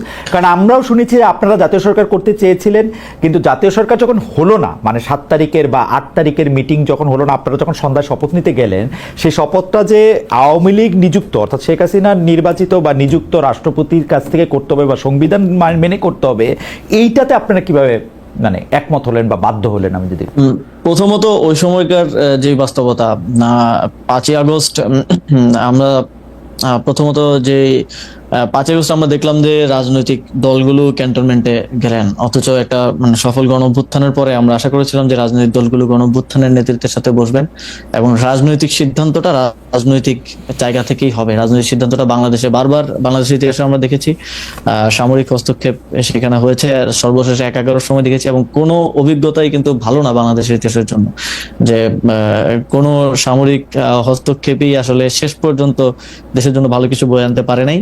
তো সেই জায়গা থেকে আমাদের একটা ইয়া ছিল যে রাজনৈতিক সিদ্ধান্তগুলো, সরকার গঠনের সিদ্ধান্তটা সামরিক হস্তক্ষেপ মুক্ত রাখা। কিন্তু যখন আসলে 5 আগস্ট আমরা যখন রাজপথে, যখন গণভবনের দিকে যাচ্ছি, তখন রাজনৈতিক দলগুলো ক্যান্টনমেন্টে যাচ্ছে আলোচনা করার জন্য। এটা ছিল প্রথম, ওই যে আমি যে বললাম ক্ষমতার কেন্দ্রগুলা ভাগ হয়ে যাওয়া বা ম্যান্ডেটটা আসলে রাজনৈতিক দলগুলো তো না, আপনার সহযোদ্ধারাও তো গিয়েছিলেন সে সময় ক্যান্টনমেন্টে। সে সময় ক্যান্টনমেন্টে খুব ইন্টারেস্টিংলি যে তিনজনকে আসলে সমন্বয়ক হিসেবে দেখানো হয়েছিল, তারা সমন্বয়ক ছিল না, তারা ভুয়া। এবং পরবর্তীতে তাদের সাথে যোগাযোগ করে আমরা জানতে পেরেছি যে বঙ্গভবনের বাইরে তারা ওই দিক দিয়ে হাঁটতেছিল আন্দোলনের অংশ হিসেবে, ওইখান থেকে তাদের তিনজনকে ধরে নিয়ে যাওয়া হয়েছে। তো তারা আমাদের সমন্বয়ক তালিকায় নাই। তো এটা এইভাবে ফ্রেমিং করা হয়েছে যে সমন্বয়করাও বৈঠকে আছে, সমন্বয়করাও সিদ্ধান্ত গ্রহণ প্রক্রিয়ায় আছে। তো এটা তো আমরা ডিনাই করছি, কিন্তু ওই যে আপনি ম্যান্ডেটটা দিয়ে আসলেন, রাজনৈতিক দলগুলোর ম্যান্ডেটটা সেখানে দিয়ে আসলো, এবং পরবর্তীতে এই যে সারা দেশে ওই দিন মানে 5 তারিখ রাতটাকে বলা হয় গুজবের রাত। এই যে সারা দেশে রাজাবাগে গুলি হচ্ছে, ঢুকতেছে, সৈন্য সমাবেশ হচ্ছে, এই যে নানা ধরনের মানে এই যে অস্থিতিশীলতা দেখা যাচ্ছিল, এবং আমাদের উপর একটা তখন চাপ তৈরি হয়ে যায় যে খুব দ্রুত সময়ের মধ্যে একটা সরকার যদি গঠন না করা যায় তাহলে দেশে আরো খারাপ পরিস্থিতির দিকে, গৃহযুদ্ধের দিকে বা অন্য কোনো যে কোনো খারাপ পরিস্থিতির দিকে যেতে পারে। তো সেই জায়গা থেকে হচ্ছে আমরা সেদিন রাতেই দেখবেন যে কোনো ধরনের কারোর সাথে আলোচনা ছাড়াই এক ধরনের বিপ্লবী কায়দায় ভিডিও বার্তা দিয়ে আমাদের বর্তমান মাননীয় প্রধান উপদেষ্টা হিসেবে কিন্তু ঘোষণা করি। এটা 6 তারিখ হচ্ছে প্রথম প্রহরে রাত 3টা কি 4টার দিকে আমরা তিনজন ভিডিও বার্তা এসে ঘোষণা করে দিই। পরের দিন হচ্ছে বৈঠক হয়, এবং বৈঠকের ব্যাপারে ইন্টারেস্টিংলি যখন আমার কথা হচ্ছিল তখন আমাদেরকে বলা ছিল ক্যান্টনমেন্ট আসার জন্য, কিন্তু ওই যে আমাদের ওই চিন্তা যে আমরা সামরিক হস্তক্ষেপ রাজনৈতিক সিদ্ধান্তে আসতে দিব না, সেই জায়গা থেকে আমরা বলেছি না, ক্যান্টনমেন্টে না, আপনারা ইয়াতে আসেন, ঢাকা বিশ্ববিদ্যালয়ে আসেন, আমরা ভিসি স্যারের বাসভবনে বা অফিসে বৈঠক করি। কিন্তু তাদের থেকে তখন বলা হয় যে এটা সম্ভব না, তাহলে আমরা এটা মাঝামাঝি জায়গায় আসি, আমরা বঙ্গভবনে তাহলে আসি। তো তখন আমরা সচেতন ভাবেই ক্যান্টনমেন্টকে এড়িয়ে চলা বা সামরিক ইয়াতে এটা করছিলাম, কিন্তু যতটুকু আমাদের সক্ষমতার মধ্যে ছিল। রাজনৈতিক দলগুলো যদি প্রথমে এসে গণঅভ্যুত্থানের নেতৃত্বের সাথে বসতো এবং রাজনৈতিকভাবে সিদ্ধান্ত নেওয়ার ম্যান্ডেটটা ওনারা নিজেরা নিত আমাদের সাথে ঐক্যবদ্ধভাবে, তাহলে কিন্তু ওই পরিস্থিতি বা ওই পরিবেশ, ওই সংবিধানের আন্ডারে আমরা শপথ নিব কি নিব না, এই বিষয়গুলোতে আরো ভালো এবং বিপ্লবী সিদ্ধান্ত নেওয়ার সুযোগ থাকতো। তো সেই সুযোগটা আমাদের হাতে তখন মানে ওই সময়কার বাস্তবতায় এখন এসে বলতে পারি যে এটা করলে এরকম হতে পারতো, ওইটা করলে এরকম হতে পারতো, ওই সময়কার যে বাস্তবতা, তার মানে সেটা ওই সময় যে রাজনৈতিক দলগুলি ক্রিয়াশীল ছিল, অর্থাৎ জামায়াতে ইসলামী, তারপরে হচ্ছে যে মানে জনাব জোনায়েদ সাকির দল, তারপরে হচ্ছে আরো ছিল বিএনপি, জাতীয় ইয়াতে অংশগ্রহণ না করলেও ক্যান্টনমেন্টে সে আলোচনায় অংশ নিল, তারাই আসলে এই প্রক্রিয়াটা করলো এরকম যাতে আপনারা সংবিধানকে সমুন্নত রেখে রাষ্ট্রপতির কাছে শপথ নেন, ওরকম তারাই করলো ব্যাপারটা।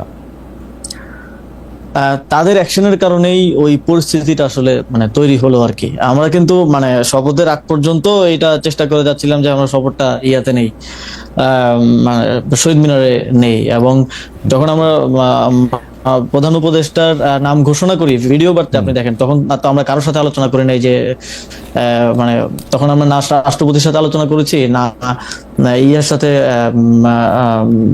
তিন বাহিনী প্রধানের সাথে আলোচনা করেছি, আমরা কিন্তু ওনাকে প্রধান উপদেষ্টা ঘোষণা করে দিয়েছি। এবং কিন্তু পরবর্তীতে যেই অস্থিতিশীল পরিবেশ তৈরি হচ্ছিল এবং আমাদেরকে সকল পক্ষ থেকে এটা বলা হচ্ছিল খুব দ্রুত সরকারটা গঠন করতে হবে, না হলে দেশ যে কোনো খারাপ পরিস্থিতির দিকে যেতে পারে। এবং তখনকার বাস্তবতাটা এটা ছিল, সবাই খুব চিন্তিত ছিল, বিভিন্ন জায়গায় ডাকাতি হচ্ছিল, মানুষকে নেমে আসতে হচ্ছিল আইন শৃঙ্খলা রক্ষা করার জন্য।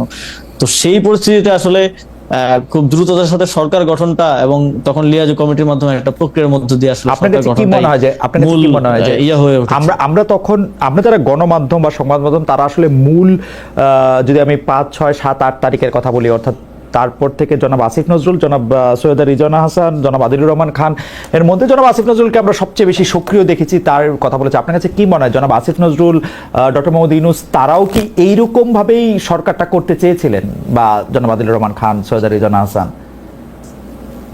দেখেন, এক তো হচ্ছে এখানে আমরা যারা মানে গণঅভ্যুত্থানের সামনে থেকে নেতৃত্ব দিয়েছি বা ইয়ে করছি, তাদের একটা বিপ্লবী বা বৈপ্লবিক চিন্তার জায়গা আছে, কিন্তু যারা এখানে বিভিন্ন প্রফেশন বা এক্সপার্টিজের জায়গা থেকে এসেছেন, অবশ্যই অন্যান্য স্টেক হোল্ডারদের মতামতের ভিত্তিতে, তো ওনারা তো আমাদের মতো সেম ভাবে চিন্তা করেন না। এবং মাঝে মধ্যে আমাদের ইনফর্মাল আলোচনায় এটা হয়তো বলেনও, এবং এটাও স্বাভাবিক। আপনি যেভাবে আমি যেভাবে চিন্তা করি আপনি তো সেভাবে চিন্তা করবেন না। তো আপনার একটা এক্সপার্টিজের জায়গা আছে, আপনি একজন সাংবাদিক, আপনি আপনার পোস্ট থেকে চিন্তা করবেন। তো একজন শিক্ষক, একজন পরিবেশ কর্মী, কিংবা একজন সাবেক সচিব, কিংবা একজন লয়ার, সবার চিন্তাটা তো এক জায়গায় হবে না। তো সেই জায়গা থেকে এই সরকারের একটা বড় বৈশিষ্ট্য আমি বলবো যে স্থিতিশীলতা রক্ষা করা ছিল প্রথম থেকেই সরকারের মধ্যে। আমরা যারা ছিলাম, যারা গণঅভ্যুত্থানে, তারা একটা ড্রাস্টিক চেঞ্জ চেয়ে এসেছি, কিন্তু এটা এই ড্রাস্টিক চেঞ্জ না হয়ে সেটা গ্র্যাজুয়ালিজমের মাধ্যমে আস্তে আস্তে পরিবর্তনটা হওয়া এবং 1 বছর পরে একটা ঘোষণাপত্র পাওয়া এবং সংস্কারের বিষয়গুলো। আমরা তো সংবিধান পুনর্লিখনের কথা বলেছি। এখন ঐকমত্য কমিশনের যিনি সহসভাপতি আছেন ডক্টর আলী রিয়াজ স্যার, তিনিও পুনর্লিখনের কথা বলেছেন। কিন্তু সার্বিক বাস্তবতায় এবং এই যে স্থিতিশীলতা রক্ষার যেই একটা বৈশিষ্ট্য, বা এই জায়গা থেকেই এই ড্রাস্টিক চেঞ্জ বা এই পরিবর্তনের জায়গাগুলো এইভাবে সম্ভব হয়নি, এবং সেটা একটা গ্র্যাজুয়াল পরিবর্তনের দিকে আসলে আমাদেরকে যেতে হয়েছে এবং যেতে হচ্ছে। ওকে, সর্বশেষ প্রশ্ন, নির্বাচন। এই মুহূর্তে আমার কাছে যে ফটো কার্ডটা আমি দেখছি সেটি জাতীয় নাগরিক পার্টির মুখ্য সমন্বয়ক তাকে উদ্ধৃত করছে একটা টেলিভিশন। সেটি বলছে, ঘোষণা দিচ্ছি ফেব্রুয়ারিতে নির্বাচন হবে না, কারণ নতুন সংস্কার বা নতুন সংবিধান কিছুই আমরা পাইনি। আমার যেই ভাই মারা গেছে তাকে ফেরত দিয়ে নির্বাচন দিতে হবে। আমি আপনার কাছে প্রশ্নটি করতে চাই, এই কোটেশনটা আমি বললাম, আমি আপনার কাছে প্রশ্নটি করতে চাই যে আপনি কি মনে করেন নির্বাচন আসলে কবে হবে? কেউ কেউ ঘোষণা দিচ্ছেন, নাসিরউদ্দিন পাটোয়ারির ঘোষণা দিয়েছেন ফেব্রুয়ারিতে নির্বাচন, অনেকেই বলছেন যে বলে বটে আসলে ইলেকশন হবে না, কিছু একটা বলে টলে এই সরকার আরো কিছুদিন রয়ে যাবে। আপনার কাছে কি মনে হয়?